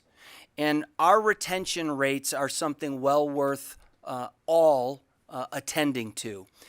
In that, we'll have a significant portion of our teachers that will be ready to potentially retire after this school year, after next school year. And what we know is the pipeline, or the number of college graduates, folks that are going to college to pursue education, is not nearly the number that is needed to fill vacancies in the district and in our state. And so the continued funds are really important to retain some of our top teachers. You can see that we've collaborated with our Nevada Department of Education. We brought forth Assembly Bill 49. And what we've attempted to do there is reduce barriers for teachers coming into our system. Not just teachers, school nurses, school counselors, etc.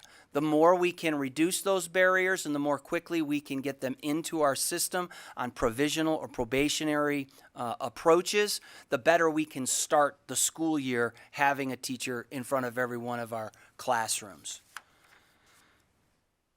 You can also see we've tried to find additional ways to demonstrate our appreciation for staff, and this has included health benefits from day one, providing special education bonuses, streamlining our own processes to become more efficient.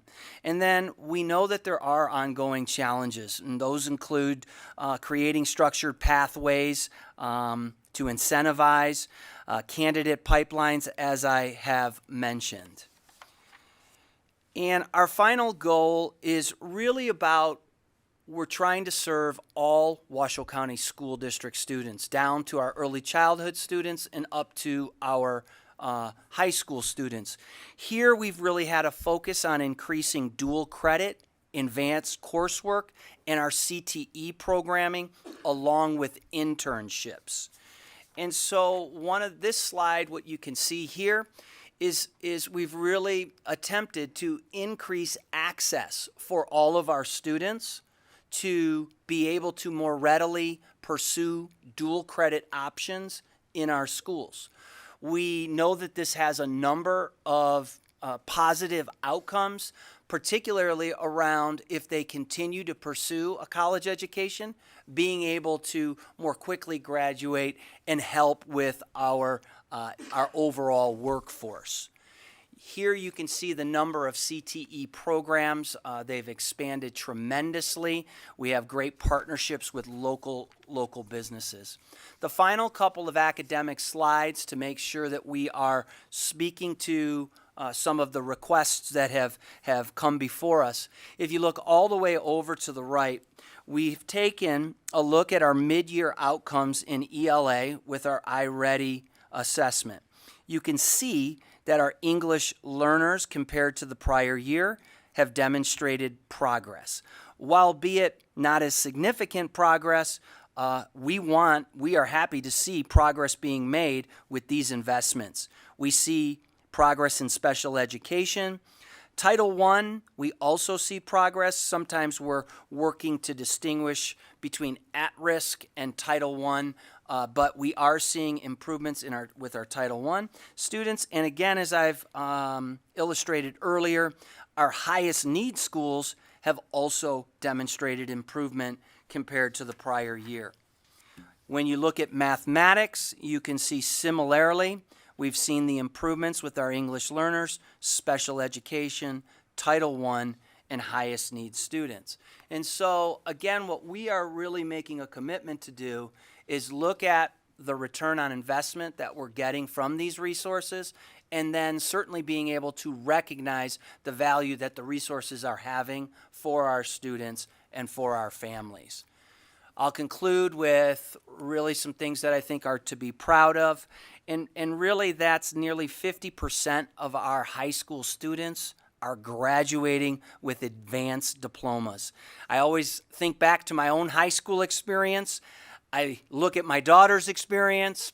I look at our oldest son's experience. The classes that they are taking are rigorous classes, and when our students are graduating with these advanced diplomas, we feel very much we're preparing them for what's ahead in terms of their choices that they make. And so the key takeaway slide is really a summary of what we have kind of talked about so far. I'll go ahead and turn that back over to our CFO, Mr. Mathers, to talk a little bit more about funding challenges. Thank you very much. At the prior meeting with this committee, we talked about some of the challenges we've seen in at-risk funding, and you'll remember that our number of at-risk students based on grad scores as well as funding decreased by 1/3 this fiscal year, which makes it a real challenge to provide continued supports to those at-risk students. Taking a look at next biennium, we, in this slide, show where at-risk funding in total statewide is going, and as you've seen in the governor's proposed budget, we see a reduction of $35 million of at-risk funding in fiscal year 26. And in the chart to the right, what we're showing here is kind of the different volatility experienced by different districts. So the top line is Washoe. Again, we fell dramatically in fiscal year 25, the current fiscal year, but then we bounce back up in 26. But my challenge as the CFO is that real? Is that going to last, or am I going to see the continued roller coaster that we've experienced? You can see charter schools see, again, a significant reduction in at-risk funding next fiscal year. Carson City's relatively flat. You can see Elko has kind of the same phenomenon we do, which is dipping in fiscal year 25, but then rebounding in 26. And that just, again, it's a challenge to know how to budget positions out of this funding and ensure that those people in those jobs will have a job the following year. So you, our Legislative Council Bureau, asked for possible proposed solutions, which we greatly respect that was asked for versus just complaining about the issue. Our first option that we presented to the Board of Education, and we would hear, is we believe there are real issues with the grad score, and those need to be studied in depth. It's a complex issue, but in the interim, we feel like the direct certification approach, where those students who meet certain poverty measures, that measure is used for the interim instead of the grad score. Very straightforward calculation.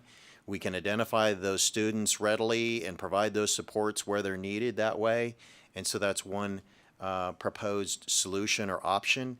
The other one, again, speaks to the volatility of funding that we've experienced.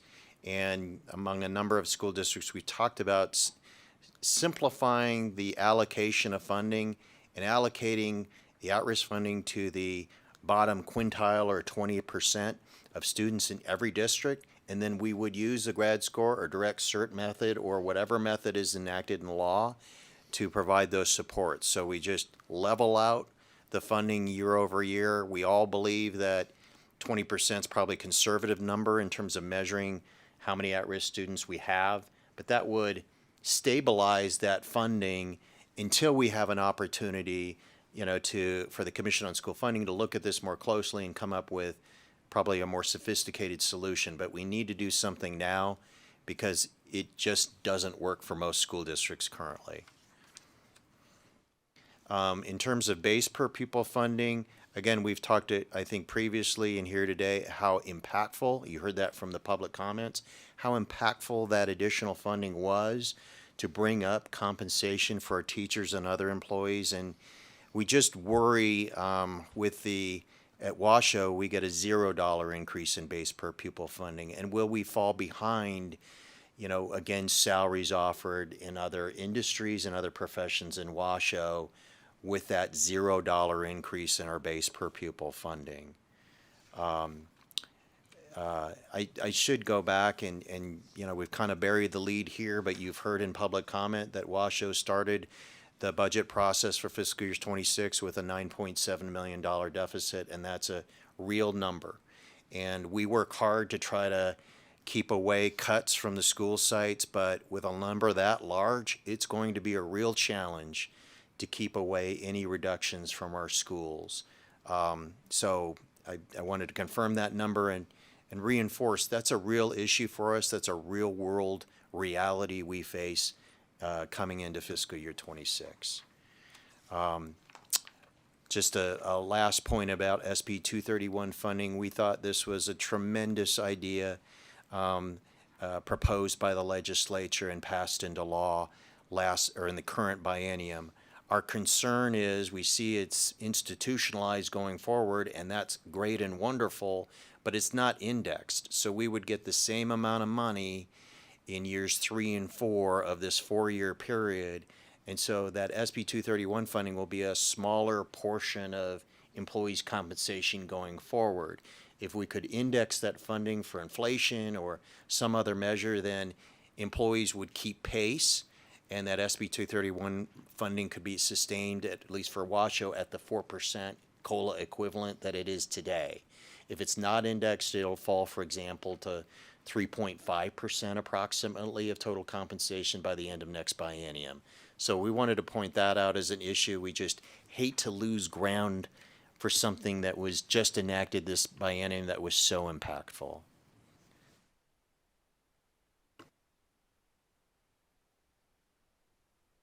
Just to then close with our remarks, again, we can't express enough gratitude to this body for the cost of living adjustments that we were able to afford with the funding we were provided in the current biennium in 2023. That has also helped us, as Superintendent Ertz remarked, keep retention levels higher than ever before. It has reduced our vacancy rates dramatically, certainly for our classified positions, but for teacher positions as well. And again, we're following diligently our new strategic plan initiatives, and that additional funding has really helped us make a difference by adding staff, preserving staff that we would have otherwise deleted because of the end of ESSER. And you can see that those investments are realizing, outcomes even as short as this current year, but going forward, we expect those outcomes to continue to improve. So we again thank you and open to any and all questions you may have. Thank you for that presentation. Committee members, do we have questions? Senator Dondero Loop. Thank you very much, and thank you for the presentation and being here this evening. One of the things that I think about when we think about funding is what's happening currently. And I was just wondering if you could give us some info or what you're thinking that might happen with the cutting of the federal grants as happened at the NDE department. How will that filter down to you? And are there things that you're thinking about that are going to affect the way you fund and operate? We're deeply concerned about the trajectory of federal funding and the potential uncertainty that we are looking at in future years. We've seen almost every week some event that we've had to react to, whether it was closing a year ahead of time, late liquidation of ESSER funding, additional ESSER funding we received from the state, that has led to, unfortunately, termination of some of our contracts for services next fiscal year that we had planned on. That happened just last week, to, pauses to funding and so forth. We're hopeful that title funding next fiscal year will be flat, but most experts believe there will be cuts in year 2. We want to preserve those positions as much as possible. We look to our fund balance, perhaps provide bridge funding when there are these pauses. But again, faced with a $9.7 million deficit, we'll kind of be double hit here and have to strategize about how to stretch that money as far as it can go. All right, thank you very much. And that's what I thought you were probably going to give us some information on. It's just, it's devastating when we know at the end of the day, it's the kids that we're supposed to be educating that are at the end are going to they're going to suffer. Because yes, an adult loses their job, but then that adult isn't there for this child. So thank you very much for that information. Thank you, Senator. And I think the hardest part, since we posted this agenda and probably since you prepared this PowerPoint, it's like every day there are more cuts and more bad news, right? Friday it was $30 million in ESSER grants that went away. So we certainly can respect that. And I think my request of you, as we've requested of NDE as well, if you hear about cuts that are coming, please don't assume that we know about it. We haven't been given clear lines of communication about some of this. So if you get notice of that, if you could communicate with our fiscal staff and about the cuts and what you think they might mean, if nothing else, it'll be good for us to know that that's that's happening. Hopefully we don't get any communication from you at all, but I also live in the real world, and that doesn't appear to be the situation that we're in right now. So if you could do that, I would greatly appreciate it. Do you want to ask one? Okay, we'll go to Assemblymember Monroe Moreno. Thank you, Chair, and thank you so much for the presentation. A lot of the questions I had, you put it in your slides. But as I look at Goal 4 for the comprehensive school, the collaborative, and going towards the end of the presentation, the at-risk funding, there was a lot of conversation in our finance committees last session about the change in the formula for at-risk and the transparency that we felt it was lacking. Can you tell us how many students that were previously considered at risk with the old calculation, as opposed to now with this new calculation to what's at risk? And then how are you still helping those students that you know are at risk that didn't fall into this new formula? So prior to the use of the grad score, we were using free and reduced lunch as our measurement. We're around 50% free and reduced lunch in Washoe. So it was more than double, quite a bit more than double the number of students previously considered at risk when we were using FRL versus fiscal year 24, where less than 5,000 students were considered at risk based on the grad score, and then that fell to 3,000 students in the current year. What we've tried to employ is some, again, bridge funding and using available reserves to preserve the positions in fiscal year 25 that otherwise would have been cut, in the hopes that at-risk funding would be addressed by the legislature this biennium. So that was our one-year plan to get us through. And you know, as an editorial, I would concur with you. We have real concerns about the grad score, and we've expressed those. So we are hoping there are changes to how, you know, the transparency and the funding as well. And then for those students, you know, that's a huge drop, right?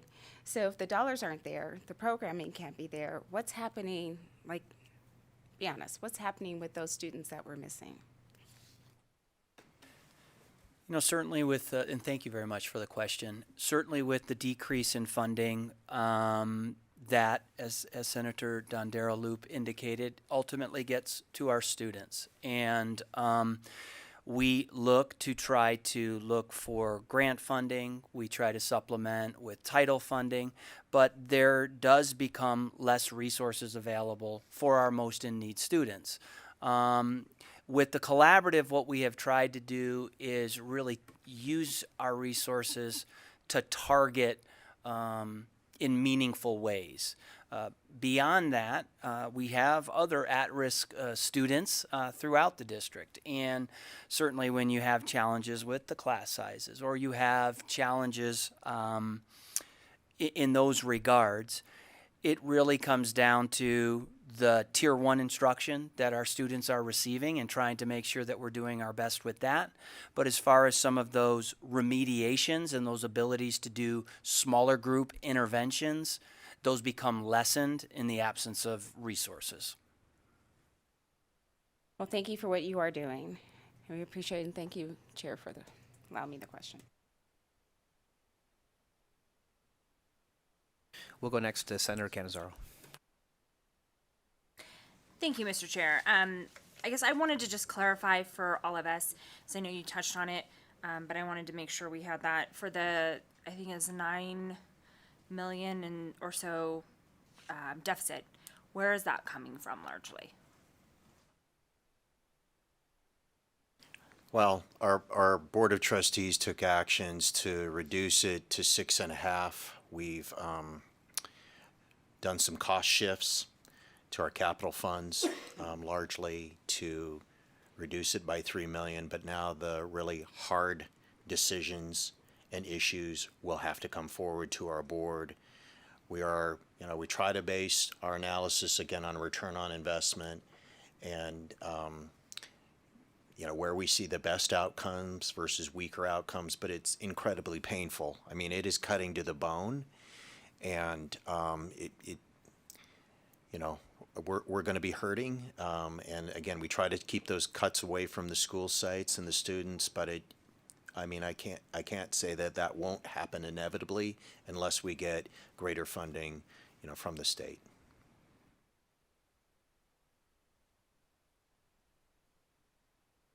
Okay. What is contributing? So now it's about 3-ish million, if I'm understanding. No, we went from 9.7 To 6. deficit to $6.5 million deficit. Okay. Where is that deficit coming from, though? Like, what's contributing to that? Well, so if our base per pupil funding's going up $0, right? Our revenues, without considering enrollment changes, are flat, and yet we have merit increases for our employees that average 2.5% per year. They would expect a cost of living adjustment. We have collective bargaining agreements with 3 out of the 6 bargaining units that do indicate they would get a modest 2% COLA next year. Then we see, of course, inflation in terms of our non-personnel costs. We see health insurance increases.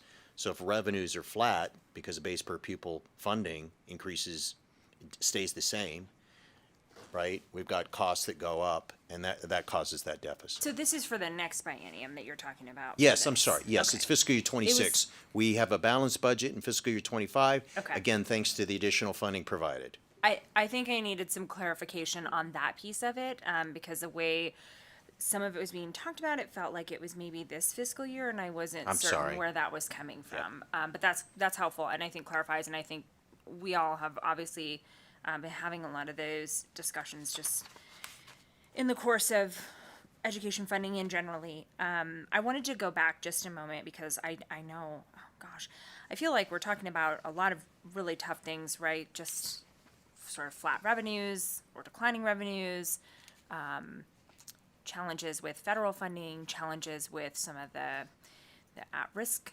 evaluations. And so I wanted to shift gears just a moment because I wanted to make sure that I had that information with respect to the teachers in the classrooms. Previously, I think you mentioned that there were 150 teachers that did not have classrooms starting the school year. When was that? Not last year, the year before. Mm-hmm. And then so last year, I think you said it was down to 10 classrooms, or that every classroom had a teacher? All but 10. That's All but 10. correct. Okay. Yeah. And so, And really, that was the first time in over 5 years where we were anywhere near that type of start to the school year. yeah, I just wanted to make sure that I think we touched on that because I very much believe that there is a lot of validity in making sure that we're taking care of folks. I know we are trying very hard this session to do that. I think it's some of the tough parts of the implications of federal cuts, trying to figure out how it is that we can maintain and keep pace with respect to funding issues. But I think one of the things that sometimes gets overlooked is that to me feels significant, to have that decrease in the number of classrooms that don't have a qualified teacher in front of them. And so I wanted to just make sure that I had that information and had sort of heard that. And of course, thank you all, and thank all of the people who work in your schools, your teachers and your staff, because they do make a difference. And I think just seeing these decreases in your vacancy rate and the number of classrooms that start the year with a teacher, and then of course in your retention, I think is fantastic and is a demonstration that sometimes the things we do around here do work. So I wanted to just take a moment to say thank you for your hard work on all of those pieces. And thanks to the folks who were here last session on this committee who made that part of what we could be talking about today, because I do think that's a good piece as we're sort of sifting through these other things. That is a good thing and something that is worth just taking a moment to note. Thank you very much for those comments, and thank you for your leadership and all the decisions that the committee has made previously as well. Mm-hmm. We'll go next to Senator Titus. Thank you, Mr. Chair, and thank you for being here tonight. I appreciate the information, and as always, you give a very thorough and very detailed presentation. I want to follow up, if I might, on what the majority leader where her question was, and that was with the $6 million deficit moving forward. I just want to make sure that I heard what you said, because there's been a lot of remarks about the federal funding, et cetera. Your $6 million, you're not in a deficit at this point, is that correct? Right. For fiscal year 24-25, we have a balanced budget, and we expect to end with revenues equaling expenditures this fiscal year. Perfect. That's being fiscally responsible, and I appreciate that. And then when you were asked, what have you projected these potential deficits moving forward at the current level of funding, is not, you did not mention lack of federal funding. What you mentioned the cause is merit increases, raises, COLAs, inflation, and health insurance. Is that correct? So yes, my comments were contained to the general fund and didn't touch on grant funding, which is where we get our federal funding from. So if federal funding were decreased, that would create an even greater hole in the budget. But my remarks were about the general fund deficit. Correct. But the $6 million that you mentioned would be due to the things that you listed. Yes. Okay, thank you. Thank you, Mr. Chair, for the question. And I think before we move on, I just have one additional question. With everything that's going on in the world and the uncertainty, at least anecdotally, a lot of us are hearing about a rise in absenteeism at school and certain students just not showing up anymore. And so my question was, have you seen that in the Washoe County School District in any sort of measurable way, or would you have any data that you could share relative to that? Thank you for the question, Chair Yeager. So our efforts to decrease chronic absenteeism this year have been concerted. And I will say that in the first half of the year, we were able to make some pretty positive strides by decreasing our overall percentage of students who are chronically absent. We have, in the second semester, starting in January, begun to see increased chronic absenteeism. And we've been working to track what that looks like. There's been certain days where we've seen increases. There's been populations of students that we've seen increases. And for the progress that has been made in terms of decreasing chronic absenteeism, by the end of the school year, and given what's happening in our second semester, I don't know if we'll be able to show that progress, and in fact, may end up having higher chronic absenteeism rates by the end of this school year. Thank you. That's obviously disappointing to hear, but in addition to data, I know this is hard to get, but if you are able through the rest of the semester to obtain any information about what might be causing that absenteeism, and I think we all have ideas about what it is, but I don't want to state those ideas without data backing them. So if you are able to figure that out and provide any information, maybe at the next iteration of this subcommittee, would appreciate that. Committee members, additional questions? Do you want to ask another one, Senator Titus? Oh, okay, thank you. She said I asked a good question. 7:40 at night. We're still going here. I don't think we have additional questions, but thank you guys, both of you, for being here tonight, and thank you for being champions for public education and for sharing this information with us. We look forward to seeing you soon. So we'll close that agenda item, which was agenda item number 4. And we'll now move to our hometown heroes, and we'll open up agenda item number 5, our presentation from Carson City School District. We have Andrew Fueling, the superintendent from Carson City School District here, and I've been told that Assemblymember O'Neill has dozens of questions for you, but we will let you get through your presentation first. But before you start, thank you for your patience and for being here with us this evening. Thank you, Chair Yeager. Thank you, all members. I will do my best to get through this as efficiently as I can.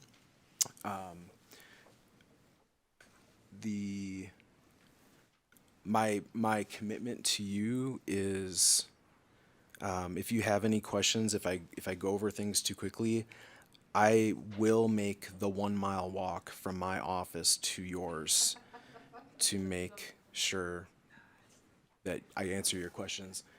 Am I not? The X? Sorry, tech support? This? Oh, sorry. Okay, thank you. Sorry about that. So what you see here is the 1915 Carson High School football team.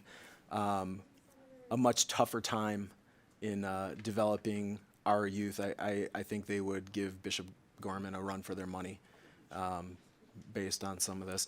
So thank you for having me here today. Again, AJ Fueling, Superintendent for the Carson City School District. And again, I promise to make this as quick as I can for you. Just a little background. I don't need to go through all of this. One of the things I just wanted to point out, because it becomes important in just another slide or two, but I have the 13.92% of our population being special education. So that 0.92 is actually sort of important with some of the changes that may be happening here going into this next biennium. Otherwise, we have 9 schools or high school. It's a big school. It's not as big as some of the ones that I know are down in Las Vegas, but we have a whole lot of kiddos that are Carson Senators. As far as funding, and again, trying to just get through this, the increase in per pupil base funding last year was amazing, and thank you over and over and over again for that. Really helped us increase our wages, which has made a significant difference for us, and being able to expand some of our staffing and programs. The weighted funding, very appreciated, very helpful, but some of the volatility, and I won't belabor the point, but that Mr. Mathers presented from Washoe County Schools, having consistent services, it does make it a little difficult in terms of long-term planning, but helpful, very, very helpful. That volatility, as you know, if a student qualifies for one category, they cannot qualify for funding eligibility in another category. One of the interesting things, and I think I understand this correctly, but this goes back to that 13.92% of my students qualifying for special education services. So I believe that as of right now, if you have students that qualify for special education that are more than 13% of your total population, there is some additional funding that we call supplemental special education aid that you get sort of a discounted rate to help fund some of the services for those students. That, I believe, is proposed to go away here in the next biennium. So just theoretically, that 0.92%, you could have a student that qualifies for special education services, is an English learner, is at risk, and is gifted and talented, say. So let's say they qualify for all 4.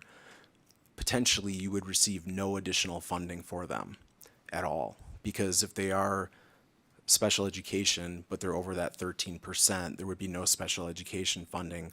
But because they qualified for special education, I don't believe they would be eligible for any of the other 3 funding categories. I don't know that's exactly correct, but it's just something over the past couple weeks that has come up as we were looking at some of this. At risk, again, as was presented before, is there is some volatility there. And the example I would use is, so for Carson City, when we were, there's these 74 data points that are being considered in the Infinite Campus model to generate a grad score. When I pulled our students last school year and sorted the entire district, we have about 7,200 kids, so I sorted the entire district by grad score. So I think the range, if I remember, is a low of 50 to up to 150. When you're close to 150, like, you are going to graduate, you're doing fine, everything is wonderful in the world. What was interesting is that my students that were the most likely to graduate, and you think about the spectrum of kids K through 12, right? The ones that came up for me as the most likely to graduate were 7th and 8th graders. And that doesn't make any sense to me, right? It should be 12th graders that have, like, aced every class, have never missed a day of school. They're drinking their V8 every morning, right? They're doing all the right things. Now this year, it seems to have normalized a bit, but I don't know why. I don't exactly know why.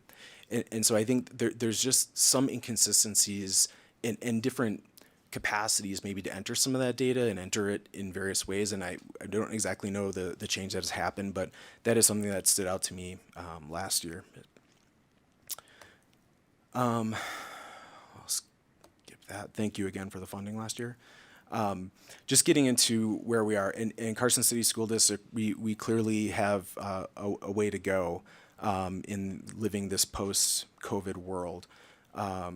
And the impacts, I think, are really clear. So for ELA, math, and science, there was a request to have some of this data, so I put this in here. This is all from the Nevada report card. But 2018, 2019 data, so to me, 18, 19 is like the last normal year we had before COVID. And so you can see what here in this case are our ELA proficiency rates that we had that year. And then I have the last 2 years, so 22, 23, 23, 24. So clearly there has been an impact. There is a lot of work that has gone into trying to create this new kind of base for us to work off of. And we are seeing movement now, which is good based on some of the data we do have from this year. But I just wanted to, we talk about quantifying the impact of COVID. To me, this is a lot of it. In mathematics, again, you see just significant declines here over the past 5 years. Science, it's not as pretty because this isn't on the report card page, but those are the numbers. So again, I would really welcome if there are follow-up questions on any of this. I'm certainly happy to come back and discuss any of this with you. But one of the things I just wanted to show this, so in terms of starting to see movement back in the right direction. So these are our fall to winter MAP score comparisons that we are seeing from. So we take the test 3 times a year: fall, winter, spring. But looking at fall to winter in 2023, 2024, 2025, the light blue is reading, the dark blue is math. The y-axis is the growth that we are seeing in our students. The x-axis is the actual like achievement percentile on the test. And so you can see in 2025, reading has been moving in the right direction, but we saw a real spike in mathematics this year so far. So we're really excited about that. We feel like a lot of the work that's been done the last 2 years to try to, again, bring some stabilization and start getting some growth back with a lot of heavy lifting on our side. We're starting to see some fruits of that labor. So we're just very excited to see that.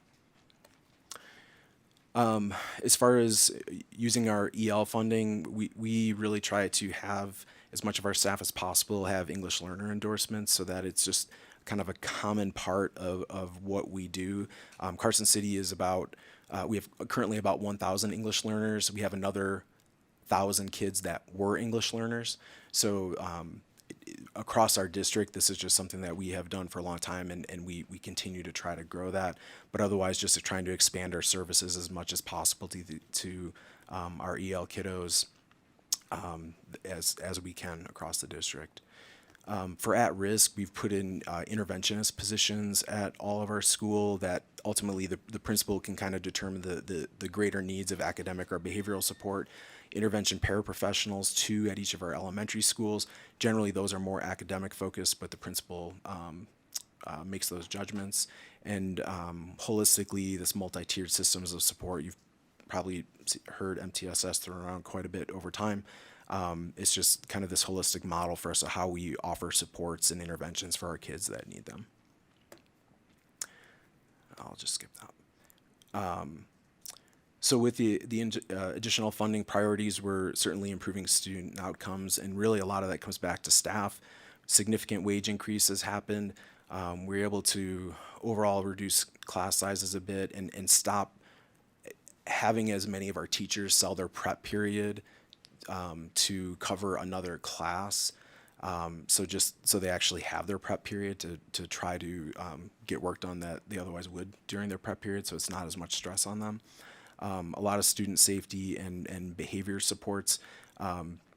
It may, I don't know, student behavior continues to be an issue, and just the more we have people who can help and deal with that, the more stress it takes off the system and everyone, so that has been a part of that. We started a program at one of our elementary schools for our most intensive behavioral needs for elementary kiddos, and it is pretty incredible how serious those needs are, especially at the kindergarten and first grade level each year, it seems, coming in. So that has been a big win for us. It's not perfect, but it is certainly helping take some pressure off our schools. And again, structured supports for kids. We're having intervention periods now at all our schools. They're not optional anymore, where every child is getting in and getting some support that they need. Historical graduation rates. Sorry, the slide is a little small, but going back to 2013, clearly the state and Carson City School District have come a long way, but clearly there was an impact from COVID.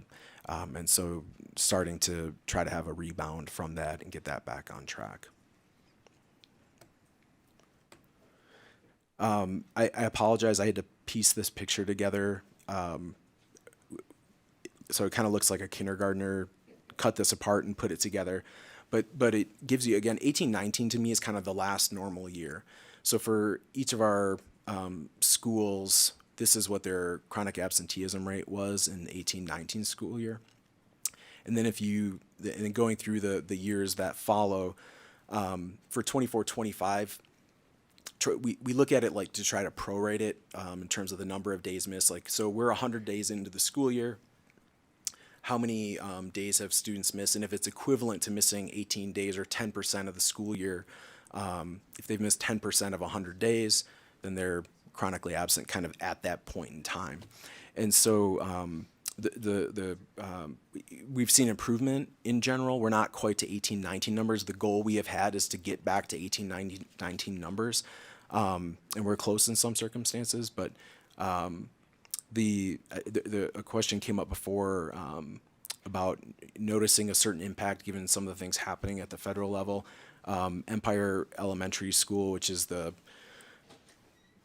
second school from the left, that is a school that is about 75% Hispanic students, and so that's the one school where we actually see there's a little bit of a bump from last year in terms of chronic absenteeism rate. And again, given some of the things that have been happening at the federal level, that may not be a surprise. Financial related challenges, cost inflation, things are expensive. The increase in PERS, clearly that's a huge factor for us. Curriculum costs are absolutely ridiculous, and I don't know, that's a whole other conversation. Behavior support, social workers, we have our social workers are on federal grant funding, and I think we're good for next year for that. We've been trying to figure out Medicaid, and I think saw that as maybe something that would be a savior for making a lot of those that program kind of continue on forward, but it just seems like that is not, the reimbursements aren't quite enough to just make that take care of everything. So we do have one social worker in every school in Carson, at least one social worker. That's a big deal to us. So we are really trying to figure that out for our kids. This BLAST program I mentioned before, this elementary behavior program, we again, like the 9 kids that have the most intensive needs in the district, that program costs about $500,000 a year. So if you think of that in terms of the cost per student, it's an incredibly expensive program. But the needs are so significant, and I go, I would just want to say, and it's not really just this program, but a lot of the behavior we are seeing, a lot of it is related to fetal alcohol, fetal drug, fetal opioid, especially fetal opioid exposure. And so, unfortunately, a lot of behavior interventions for those kids with those issues it's not as successful. It doesn't work as fast. So that, I think just overall we're seeing that as a problem that we're dealing with. And then when kids are kind of beyond what we can offer, there's really nowhere in Nevada to go. There used to be facilities that could offer help, but generally when we talk about this now, it's like the next step would be sending a child to Texas or sending them to Missouri. So that's just really, that's hard in terms of the kind of spectrum of support that we can offer here. And the academic and behavioral support, a lot of my administrators would argue that the paperwork has increased substantially for them. And we haven't really offered more people, but the time it takes certainly is a lot for them. And the services in our weighted categories, when you have, and I know you're aware of this, but if you have a child that qualifies for multiple categories, we still have to provide services for those categories, but we're not necessarily funded for those categories. In terms of staffing, just to give you a little snapshot, the percentage of vacant benefited positions as of October in each year. So in 2023, we were a little over 7%.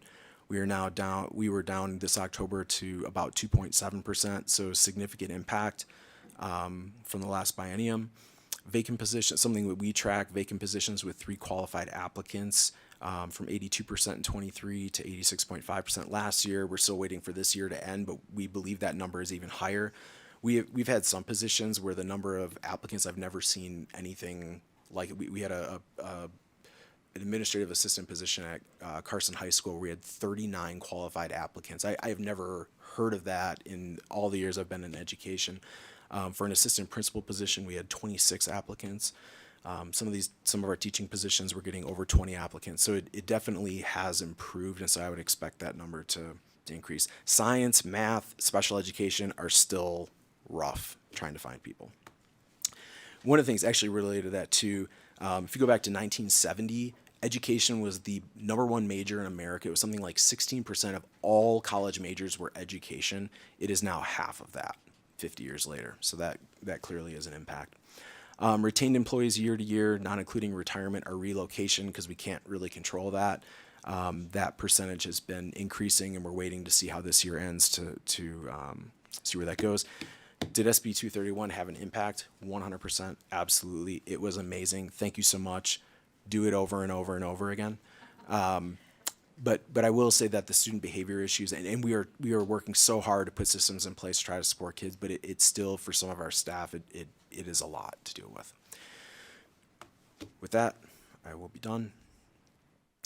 Thank you so much for your time and interest. And again, in the interest of time, I'm happy to come back at any time and answer any questions you have. Thank you so much for the presentation. Committee members, questions? Senator Dondaraloop. Thank you very much, Mr. Chair, and thank you for the presentation. I have been in many of your schools, Mr. Fueling, and if you don't answer the question right, I promise I'll pick you up when you're walking. You have my cell phone number. Just give me a ring if you're walking that mile. Okay. I have a couple of questions, and I know while some people think that when we ask about the federal money, that we're beating the dead horse, but we're not really beating the dead horse. It's an important subject because it's affecting our schools and our kids. And so whether we agree or not, it doesn't matter. It's a fact. And I would like to know how the same question that I asked before, and that is to Washoe, how is the federal money that is being taken from our NDE, is that trickling down to you and affecting anything that you're doing? Are the grants that you may not be able to apply for, can you just kind of give me some, a wherewithal Sure. On that subject? So I would say, given the change in the liquidation period that happened just this week, there's approximately $200,000. No, it's actually more than that. I think about $250,000 in costs that we have already committed to, that we are going to have to figure something else out. And we've gone through the motions, and we are going to figure something else out. Similar amount for next year. We didn't have any positions left in those funds because it had really whittled down. But a similar amount next year, and we are going to do our best to figure that out. I'm very thankful that we're not talking about people losing positions, so that is a good thing.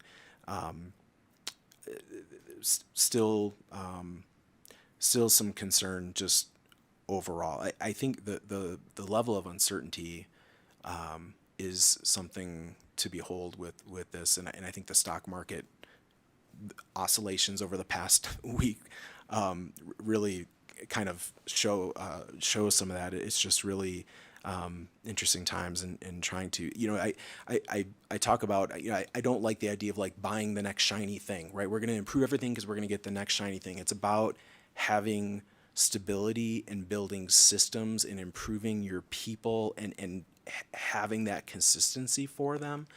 And I think that's just where we struggle. I think we're going to manage. I think we'll be okay. But it's just the ups and the downs right now are a little hard for everyone to wrap their head around. Thank you, and I appreciate that, and I appreciate what you're doing. May I ask one other question? I'm interested because I know you are one of the districts, or maybe the only district in Nevada, that has actually done the cell phone ban. And I'm just curious if that has affected what you're seeing, I don't know, with attendance grades, pick your subject there. If you could give us a little bit of information, I just find it fascinating. So thank you for the question, Senator. When I reported on this to my school board about a month and a half ago, we were looking at first semester data across our secondary schools. So both of our middle schools and our high school are all with those bans. Now, it's not perfectly clear data because there were some other things implemented, but our behavior discipline data in general has decreased somewhere between 20 and 60% across our schools, at our secondary schools. I will say we've had a few more issues because spring break hasn't happened yet, and people are getting a little squirrely. So we've had more issues here in the past couple weeks. But our principals, especially our high school principal, he's been a principal in 3 different states, 4 different schools, and his response was, "It is the biggest game changer I have ever seen in my time in a school." Teachers talking to him after the first couple weeks, "I have 28 sets of eyes on me. I've never had that before. Usually it's down like this." So we believe it has made a significant difference. It certainly hasn't been perfect, and I think there will be tweaks here along the way, but I do not ever see us going back. I appreciate that, and I taught without those devices in a classroom, right? I taught when they weren't around, or they were coming in at the end, and I can see how that would make a difference. If it'll make you feel any better, we haven't had spring break, and there's a little squirreliness around here sometimes too. But anyway, thank you very much, and my offer stands to pick you up, and thank you for what you do. Additional questions from committee members? Okay. The only question that I have is whether you've graciously offered to walk the mile down to come see us, but could we come perhaps visit you at school and spend some time over there if we get any sort of break at all in the next several weeks here? If you get a break, and I think that's asking a lot, you are more than welcome, any of you, to come and walk a mile in a school or to a school. We'll figure something out, but I would greatly appreciate that if that was an opportunity.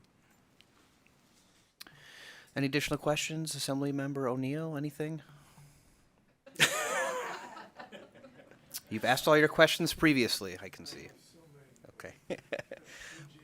Yeah. Mr. Feeling, thank you for being here tonight. Thanks for being a champion for public education, and hopefully we'll be down there to visit you soon. And we will pick you up if we see you walking. And for those of us from Vegas, we'll try not to run you over. We forget about that crosswalk thing sometimes, that we actually have to stop for people. Thank you. So we'll close agenda item number 5. That takes us to agenda item number 6. We have our representatives from the Clark County School District, led by Dr. Brenda Larson Mitchell, interim superintendent. And I want to thank you all for your patience. I know it's been a long day, and just appreciate you being here. And we will give you a chance to fire up your presentation, and then we'll have some questions, I'm sure. So thanks again, and please proceed when you're ready.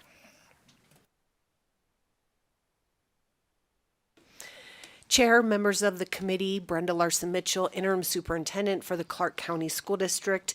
Thank you so much for having us this evening, and just want to start off with how grateful we are for the investment in public education. With me this evening is our interim chief financial officer, Diane Bartholomew, and our chief academic officer, Dr. Mansell. And then we also have some members down south in case you have questions that the three of us are not able to answer. So we'll go ahead and get started.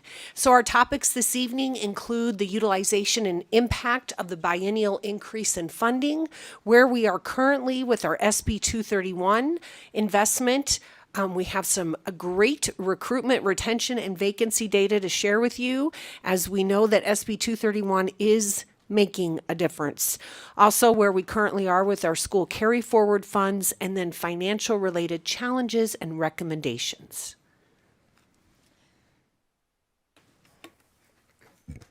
Good evening, Chair, members of the committee, Diane Bartholomew, interim CFO.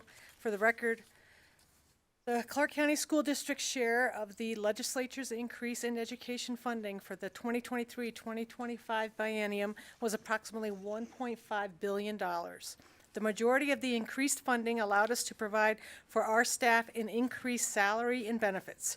Funding was also allocated to schools, used for important programs, and operational costs. Over the last 10 years, total per pupil funding has increased steadily, with a significant increase from the implementation of the pupil-centered funding plan and increased state revenue. You can see here the legislature's unprecedented increase in per pupil funding for the Clark County School District.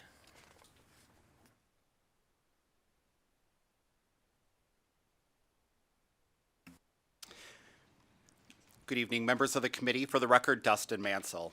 Increased compensation can improve educator recruitment and retention, which in turn reduces educator turnover and stabilizes the learning environment for our students. When we stabilize learning environments through reduced educator turnover, safety and climate is improved, providing a stable school team who can continue to enhance school-wide systems and structures for academic success and social, emotional, and behavioral support for all students. We also know that when the environment is the right fit for our students, academic outcomes increase and dropout rates decrease. Increased compensation is also supplementing ongoing district-wide efforts. Instructionally, we are making sure our teachers have high-quality curriculum and instructional materials aligned with the Nevada academic content standards. We have implemented tiered supports that allow us to better serve students and schools at multiple levels and with a wide variety of needs. We are committed to increasing support to students through increased access to pre-kindergarten and to advanced level coursework. And our interventions for chronic absenteeism are helping, as we've experienced an approximate 10 percentage point reduction over the last 2 years. School teams are also making decisions to invest in solutions that impact their individual school and student needs. You can see here our tiered supports. They are providing Tier 2 and Tier 3 instruction, reading skills centers, after-school tutoring, and summer learning opportunities. They're also investing in our educators and staff through targeted staffing to lower class sizes and to improve campus safety. And school teams are also investing in school facilities, including safety features and facility projects to improve climate. The timeline before you identifies when proficiency data and teacher retention data will become available. We are currently in the assessment window. If you take a look at the timeline there on the slide, you will see the 2024-2025 school year, and the star represents where we are. When the testing window closes on May 2nd, 2025, we will continue to plan for the 25-26 school year, and the results for this academic year will begin returning to our schools and the district during the summer. The data on the following slides were previously shared with you in December and represent student achievement from the previous school years. As I mentioned, this data will be updated when summative assessment results are returned to schools and the district this summer. Within mathematics, we continue to observe gains in elementary school, grades 3 through 5, and middle schools, grades 6 through 8. However, knowing we are not where we want to be. As we transition to literacy, we continue to see mixed results with gains in elementary school, grades 3 through 5, and high school, grade 11. Science proficiency also demonstrates mixed results with a decline noted in elementary school, grade 5, and gaps between all schools and our Title I schools. We do observe gains in middle school, grade 8, and in high school from the previous school year, specifically when reviewing the results of all schools. And the most recent graduation rate for the class of 2024 is stable at 81.5%. For the record, Brenda Larson Mitchell. So as we move into how we have specifically used our SB 231 funds, you can see here with our licensed professionals will receive a 1.875% pay increase through June 30th, 2025. We also worked with our collective bargaining group to offer differentiated pay for certain positions in special education and also positions in licensed positions in Title I schools that had a 5% vacancy rate or more. Those funds are exhausting in March for one employee group and for another employee group in April 2025. For support professionals, they are receiving a 3% pay increase through June 30th, 2025. We also negotiated a differentiated pay with our support professionals for hard-to-fill positions at about $4,250. And again, those were for certain hard-to-fill positions, and those are projected to include all pay periods through June 30th. And then school police received a 4.12% salary increase for this contract year.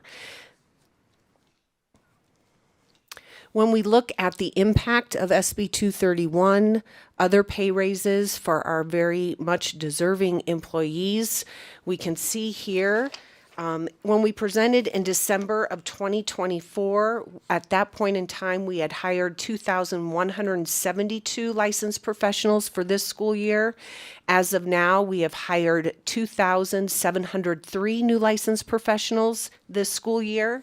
In December 2024, when we last presented to you, we had hired 1,394 support professionals for this current school year. At this time, we have hired 2,339. Our retention data will be available at the end of this year, but for the 23-24 school year, it was 94% for our licensed professionals and 92% for our support professionals. When we look at our projected vacancies for the 25-26 school year, currently what's flying are approximately 394 licensed professional vacancies. If you remember last August, we had about 1,400 vacancies. Of those 394, 328 are classroom teachers and 66 are non-classroom teachers, so learning strategists, counselors, social workers. And then we currently have 328 support professional vacancies flying for the upcoming school year. Diane Bartholomew for the record. Carry forward balances have been steadily increasing since the implementation of the reorganization under NRS 388G in 2017. You can see that the significant growth in carry forward began with the FY 2019 funds carried into FY 2020. We know schools have had difficulty filling vacancies, as Southern Nevada has not been immune to the national teacher shortage. Another increase in carry forward can be seen as a result of the district's implementation of federal pandemic relief funds. As we increased ESSER spending, we purchased materials and resources that schools typically would have funded. The amount of carry forward funds does range from school to school. Based on the recent budget development for next year, schools have budgeted for the use of all funds, and we do not anticipate that the carry forward trend will continue. In budgeting carry forward dollars, we have built in new processes for FY 2026. This includes the ability of direct budgeting and expensing of schools' carry forward dollars by year. We are also implementing regular monitoring. The continued increase is unlikely to continue due to the loss of relief revenue and greater increase of costs over revenues. The first possible reversion back to the state education stabilization account would be in FY 2028. We do not anticipate a significant reversion to be likely.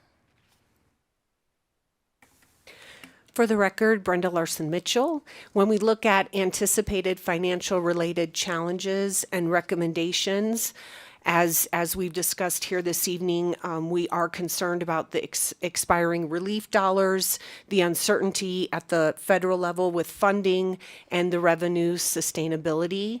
As has been mentioned previously by other districts, we have anticipated concerns regarding inflation, regarding the PERS contribution increases, maintenance needs with facilities and construction.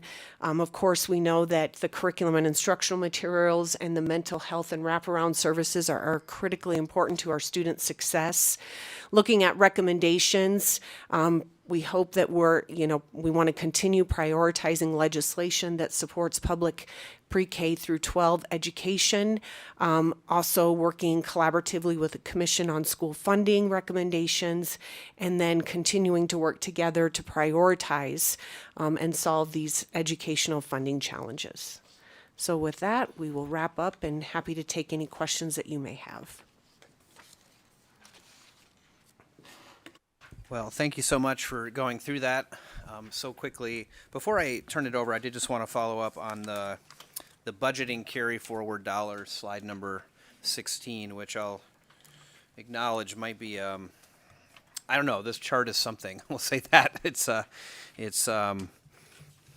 a lot going on there, but my question is this: the last bullet point, I think you just said you didn't think there'd be a significant reversion, unlikely. So my question there is, what do you mean by significant reversion? Do we have any, do you have that in your mind in terms of a dollar amount? And then could you just explain again why you think a significant reversion is unlikely? Because I look at that chart on the page before, and as you noted, there's been a pretty steady increase, and really a pretty dramatic increase from 23 to 24. So what would account for that line start to trend in the other direction?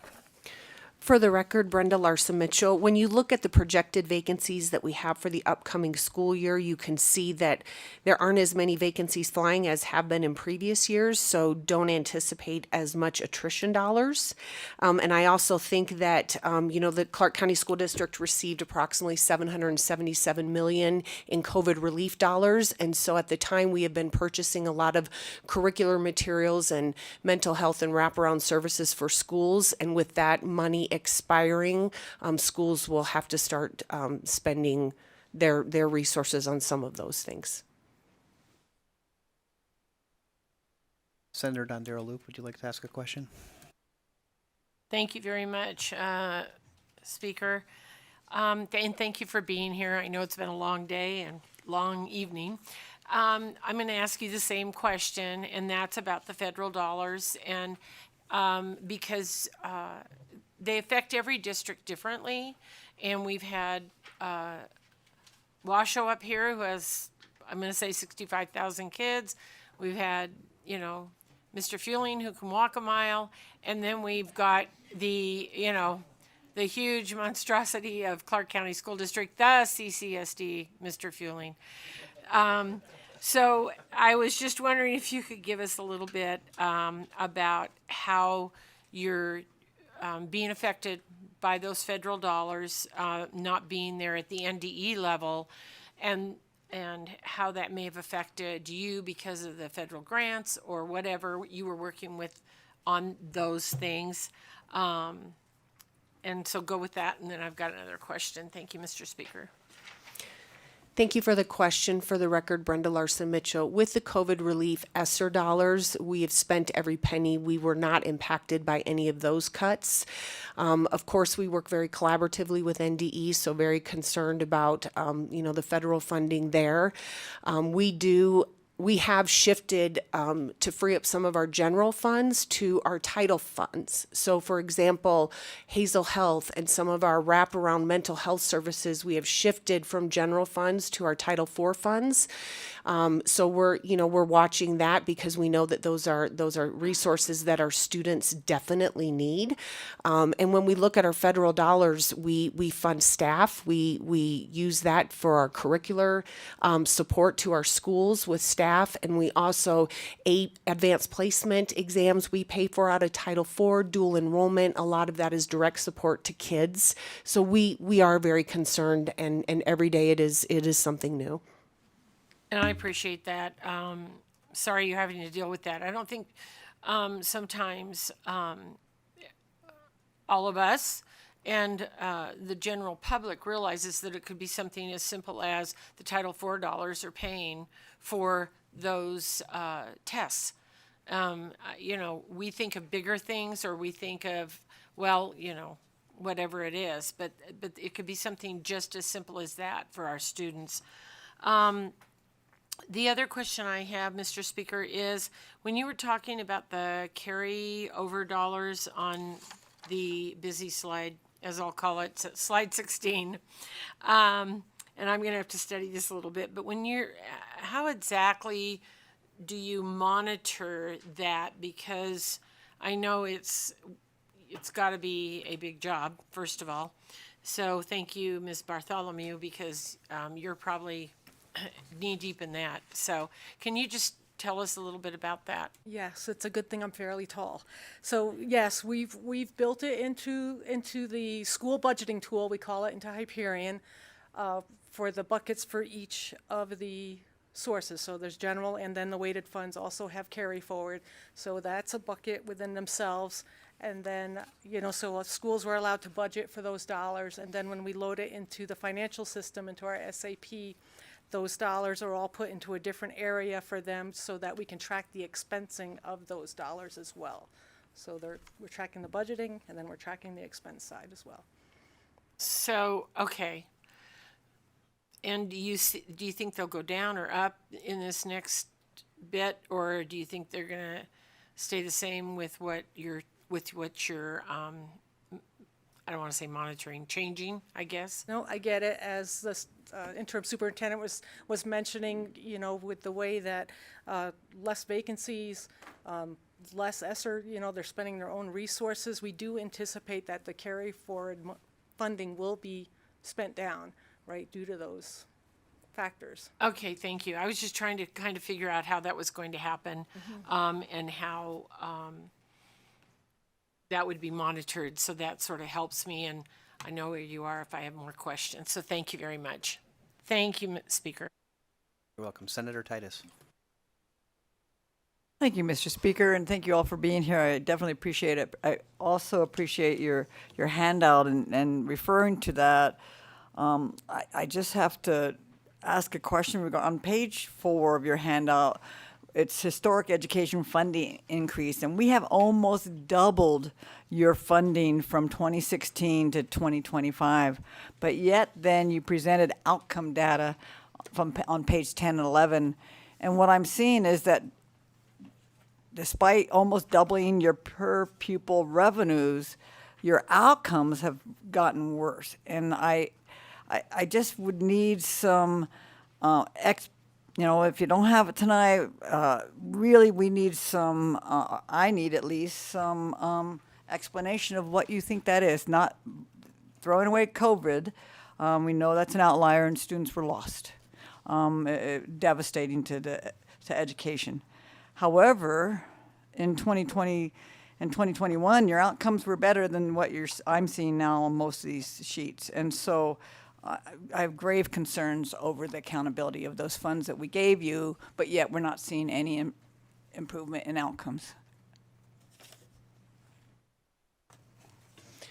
For the record, Brenda Larson Mitchell, coming out of COVID is a reality, right? And we know that students need months and months of additional learning to catch up to where they were pre-pandemic. Our outcomes are not where we want them to be. Definitely, we know we have a lot of work to do. In grades 3 through 8 mathematics, for the last 2 years, we have seen increases in every student group.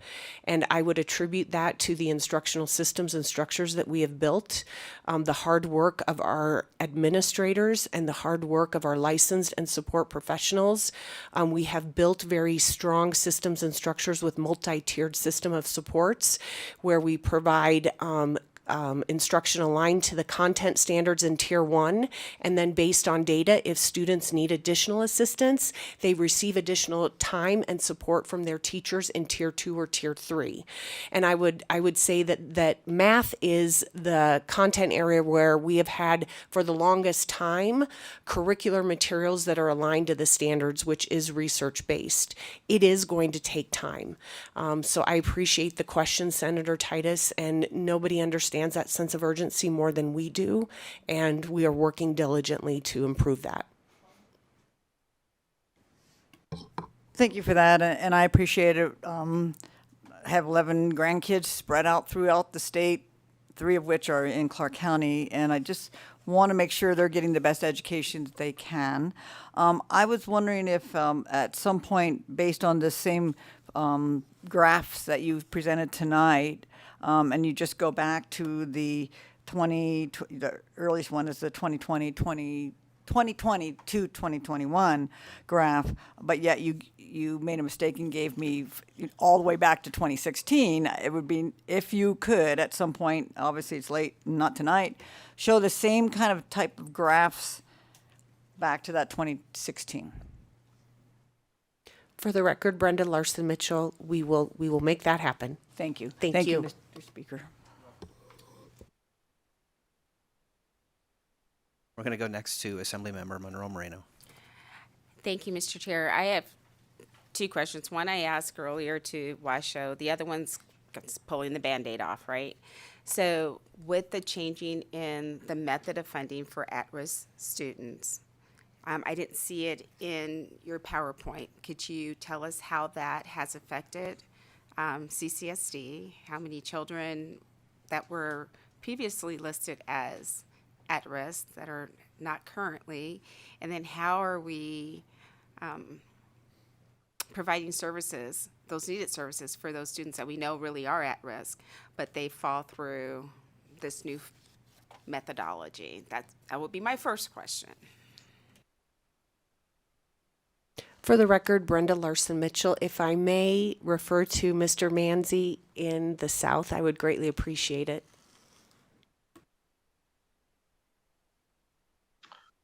Chair, this is Greg Manzi for the record. Senator, appreciate the question there.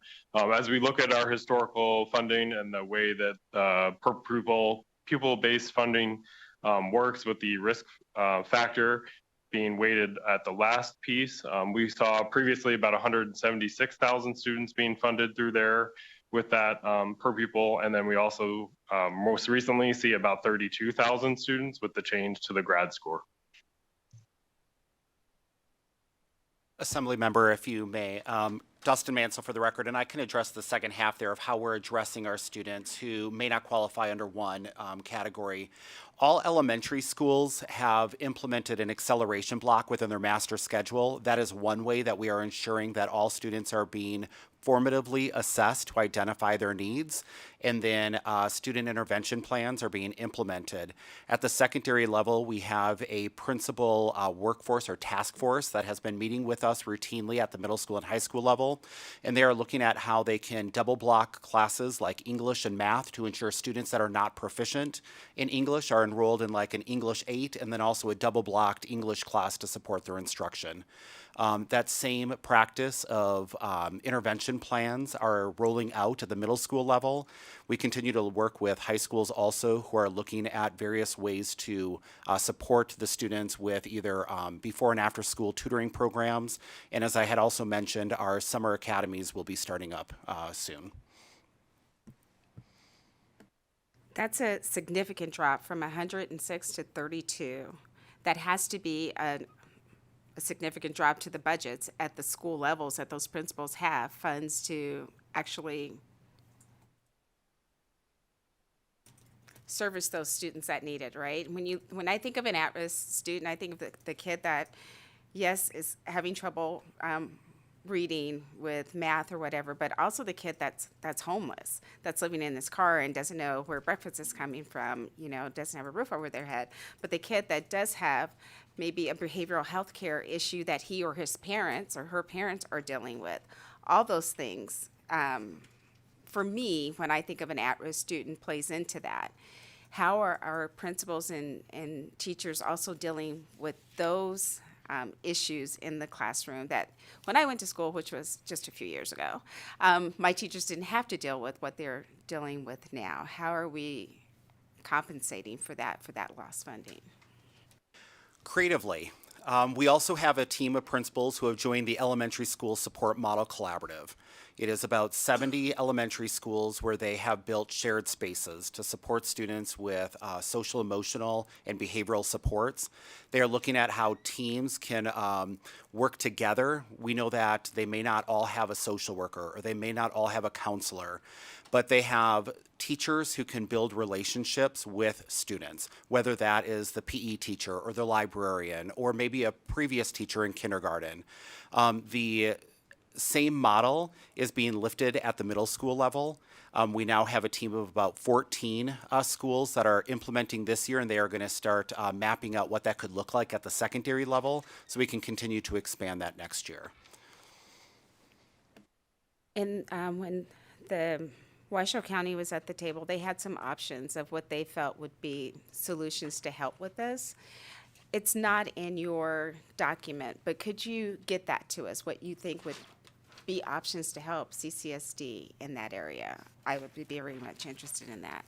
And then, Mr. Chair, when we left the legislative session in 2023, shortly after, there was a huge deficit that CCSD had that surprised this body, the governor, the parents in my district, teachers in my district, and throughout the state, right? So can you tell us, what are you doing to make sure that doesn't happen again, and how you have gone to fix and fund that deficit that was there? For the record, Brenda Larson Mitchell, we used our unassigned ending fund balance, and we were able to remain at 4.25% in our unassigned ending fund balance with that approximate $10 million deficit last year. We have been placed on corrective action by the Nevada Department of Education, and that was early in the fall, and we have embraced that opportunity. We're working with Yolanda King. She is our compliance monitor. She attends many of our meetings, with which we welcome her with open arms and eagerly take her support. We have been in continuous improvement with our budget cycles. We did that with our rollout of our school budgets in January. We made sure two root causes that we identified were a lack of systems and structures and processes and working in isolation and silos. We have broken down the silos. We are collaborating among departments and divisions and with principals, and we created some tools that were very transparent for principals to determine, so they could see how they were allocated their funds in January for the upcoming school year. And so we have created a technical guide where we have checks and balances among departments and divisions, and we have documented systems and structures. We're work in progress, so every time we get to a new budget cycle process, we stop, we evaluate what we're doing, and we're building strong systems and structures to make sure that these things don't happen again. Well, thank you for that, because from an outsider looking in, it appeared that the left hand didn't know what the right hand was doing, and there was lack of communication across the district. So it's encouraging to hear that you're looking at that you've admitted that that was part of the problem and that you're finding ways to fix that so that we hopefully don't find ourselves in this situation ever again. Thank you, Mr. Chair. We'll go back to Senator Dondero Loop. Thank you very much, Mr. Speaker, and I appreciate the follow-up. Something that Chair Monroe Moreno said sparked a question in me when she was asking about, she was referring to children who are homeless or children that are at risk in general. It made me think about, I guess what I'd like to know is, how much at-risk funding did we get? And you may not have that tonight, and I understand that. But I'd like to sort of know what kind of at-risk funding we received over the years, and what we're receiving now to sort of help those kids. Because that also plays into the absentee rate, right? And that might be even an important piece to what Chair was referring to. So I'm sort of bouncing off her question a little bit. Just a little more information on that would be helpful so that we know where the district is at in those areas. For the record, Brenda Larson Mitchell, we will gladly get you that information, Thank you. Senator. Thank you very much. Thank you. I think it's important for all of us to understand not only that we have students that come from extreme poverty, but we get funds for some of that, and I want to see where some of that goes. So thank you very much. Okay, we're going to go to the Senate Majority Leader. Thank you, Mr. Chair. So I have a few questions on a couple of different things. I wanted to just verify on the carry forward dollars. I know we've had some questions on that, and the testimony has been that you would expect those to be significantly less when they're meant to revert over where they are now. If I'm looking at this chart, it looks like, do you know what the amount is that you have in carry forward dollars? Looks like it's some point over 450 million, but less than 500 million. So I don't know if you have that number. Correct, and I might have it right here, Diane Bartholomew for the record. Yes, it was with the weighted funds, it was in the 400 million range, yes. But so now with SB 282, we've built that into the budgeting tool, so the schools are budgeting those dollars. And by anticipating that it should be significantly less than that, do you have, utilizing that budgeting tool, how much less you would anticipate?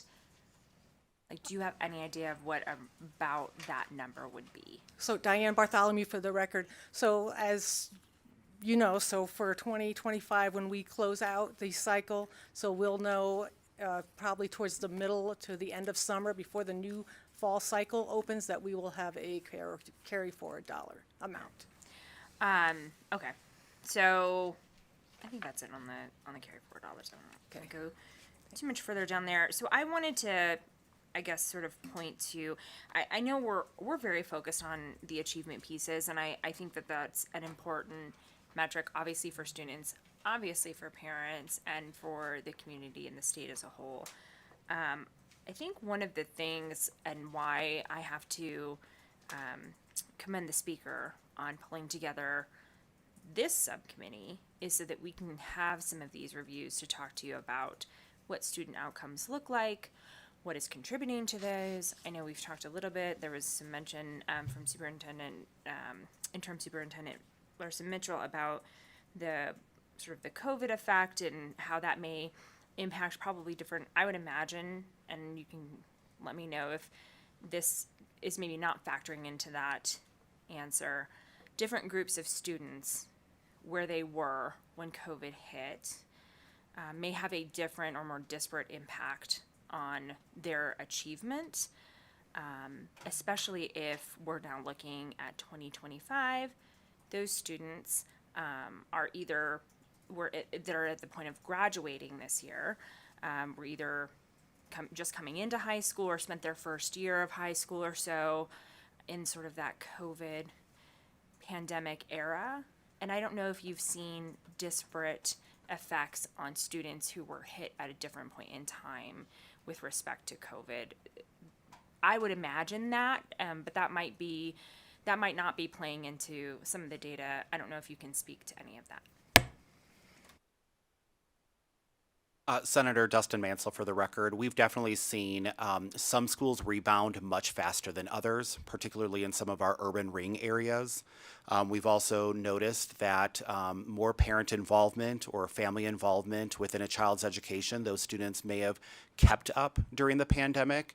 Opportunities to be reading at home, practicing math facts, right? Staying engaged within the courses when we were in online learning, and then when we came back, ensuring that they were there on campus learning. So yes, there is definitely schools where we've seen spikes in return. We've also noticed other areas that are still taking 5 years later a significant amount of time and energy and supports around that campus to move the data. No, I appreciate that. I mean, I would imagine that depending on where a student, obviously,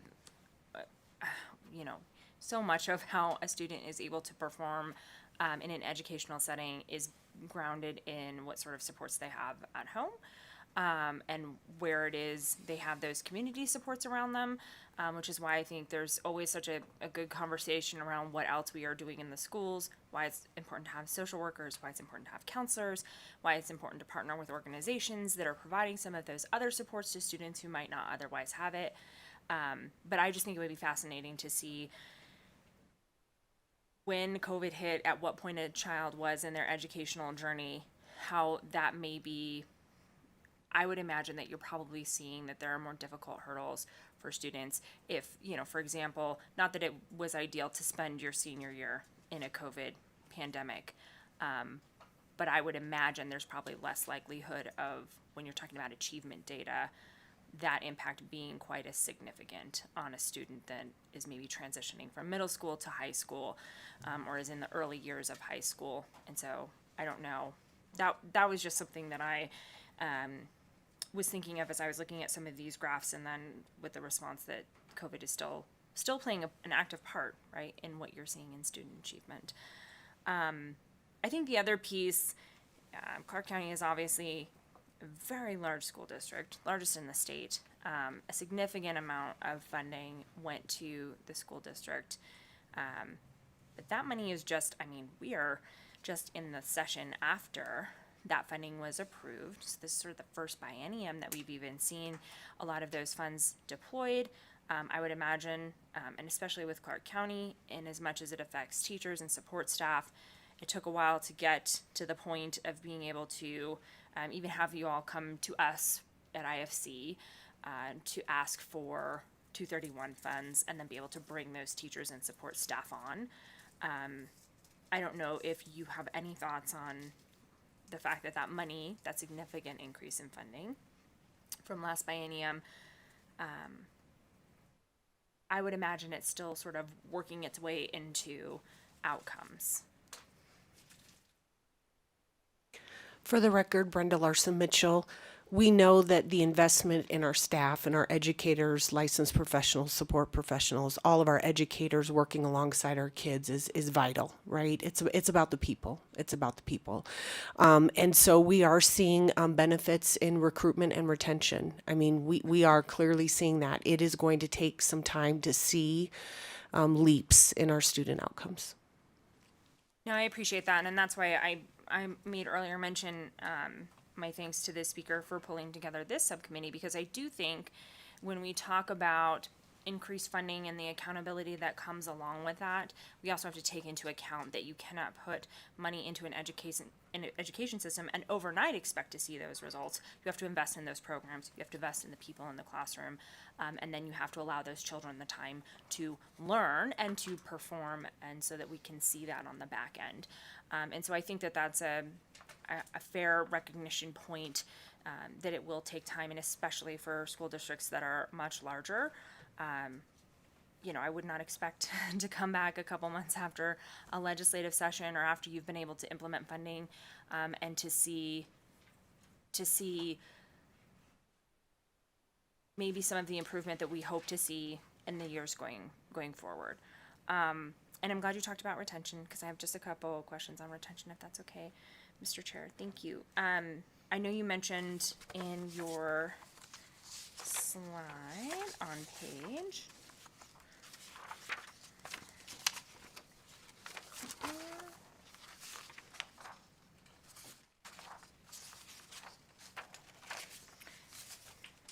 I really lost my page number here. There we go. On page 14, I would just be curious if you have these numbers, or if you want to get them to us at some point. I know that you talked about the recruitment for 24-25 for both support professionals and licensed professionals, and then the retention of 94% for licensed professionals and 92% for support professionals. What those rates were in terms of retention data, or in terms of your recruitment numbers prior to this school year, just so we can see that differential. For the record, Brenda Larson Mitchell, we will get you that information. I appreciate it. And thank you, Mr. Chair. I think that rounds out most of the big questions I wanted to ask, so thank you. Thank you. I do have a few questions, but before I ask them, I wanted to ask if any other committee members, hopefully you're all still with us, if any other committee members have questions.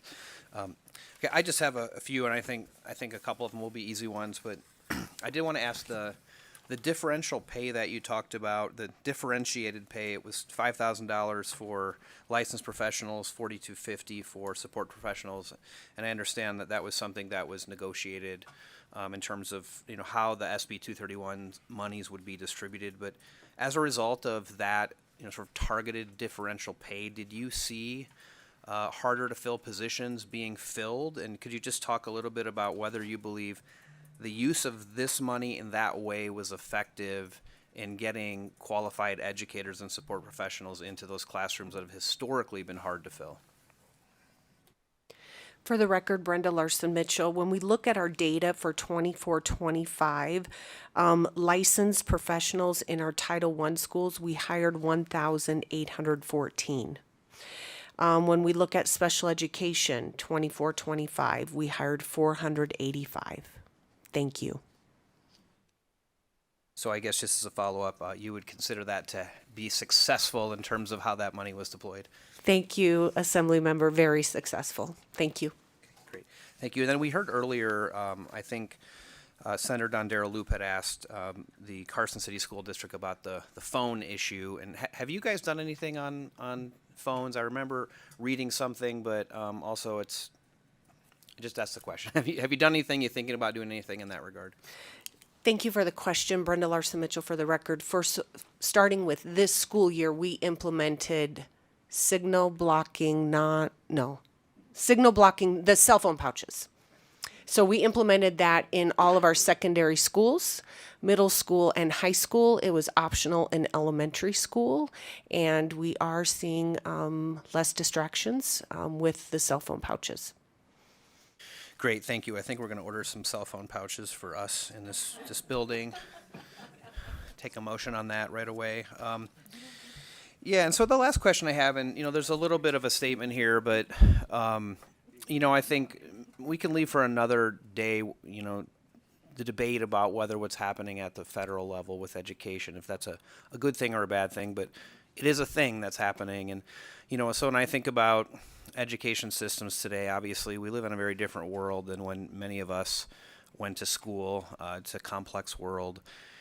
And, my concern is we had the ability last session to make historic funding increases to public education. And I never believed that we would turn things around overnight. I mean, it takes time to deploy resources. It takes time to, you talked about the educators and support professionals you hired, but they just got in the classroom, right? And so, I was never under the belief that it was gonna change overnight. It was gonna take time, and I think we heard Mr. Fueling say that it's about building systems. There's not a magic silver bullet that's going to fix it. But my concern is in the world that we're living in right now, and my colleague from the Senate mentioned this, that so much of educational success does depend on your social supports, whether you have parents who are engaged, whether they can help, whether you've got community support, and in this time of uncertainty, it just seems to me that it's going to be difficult to improve outcomes until,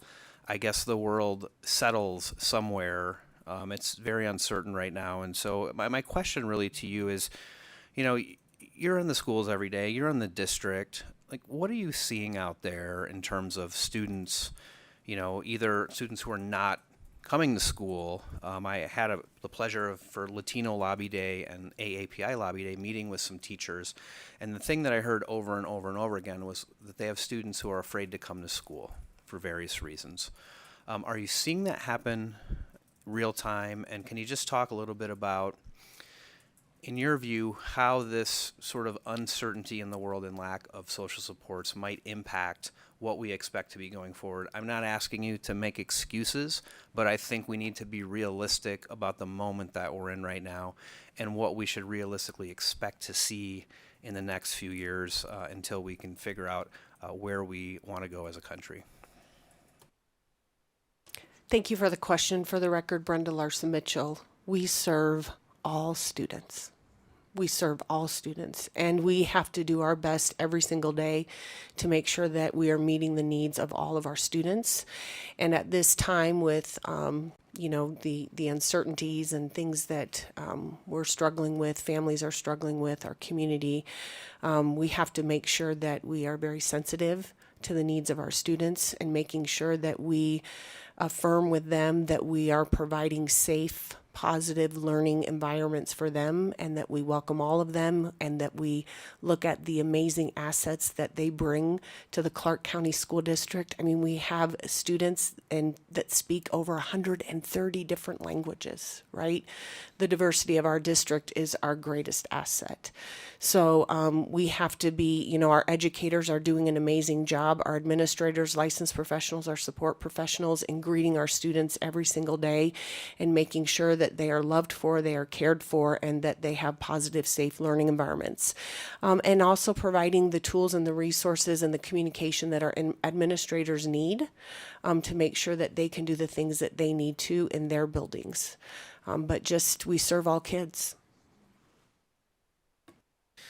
And thank you for that. And I don't know where we're going. It doesn't feel to me like, again, my opinion, that we're going in a great direction right now with essentially dismantling the federal structure around education. Again, it's a debate for another day. It's not for tonight. But I do want to ask what I asked of Washoe, and I didn't ask this of Mr. Fueling, but I will. Just if you are getting information about cuts or things coming down that you think are going to have a dramatic impact on you, if you can just keep us in the loop, because I think what we're facing is just a lot of uncertainty. We get constituents reaching out. They don't know what's going on. What does it mean that the Department of Education is going away? And, I don't know what it means either. Nobody knows what it means right now. But if you can help us help our constituents understand where we are in the moment, and of course, we want to help in that regard as well. We know you have a really big job. So thank you for being here tonight. And I want to personally thank you, Dr. Larson Mitchell. I know your tenure is coming to a close, and you came in at what admittedly was a very difficult time at the Clark County School District, and so I just want to recognize the efforts that you've made on behalf of the district and moving things along, and thank you for that service, because I know that it's often very thankless. So a thank you to you for that, and to your team for being here tonight, and the folks in Las Vegas as well. I just really appreciate you being here tonight and sharing with us, and look forward to continuing to make progress. Thanks so much. Okay, that will close agenda item number 5, 6, 7. I don't know. What time is it? 6. Is this where we tell the committee we have a few more school districts on deck, or do we? No? Okay, just kidding. So that's going to take us to our second round of public comment. But before I take that, I did want to say for anyone tuning in, I'm going to give that call-in number again. If you want to call in, the phone number is 888-475-4499. When prompted to provide the meeting ID, you want to enter 880-7932-4385, and then press the pound sign. When prompted for a participant ID, please press pound sign as well. So we're back on our second round of public comment. As a reminder, public comment is limited to 2 minutes. So let's take public comment here in Carson City. Would anyone like to give public comment in Carson City? Going once. Going twice. Okay, I don't see public comment here in Carson City. Do we have anybody in Las Vegas who'd like to give public comment tonight? I don't see anybody in Las Vegas right now. Let's go to the phones. AVH, is anyone on the phone line who'd like to give public comment? If you would like to provide public comment, please press star 9 now to take your place in the queue.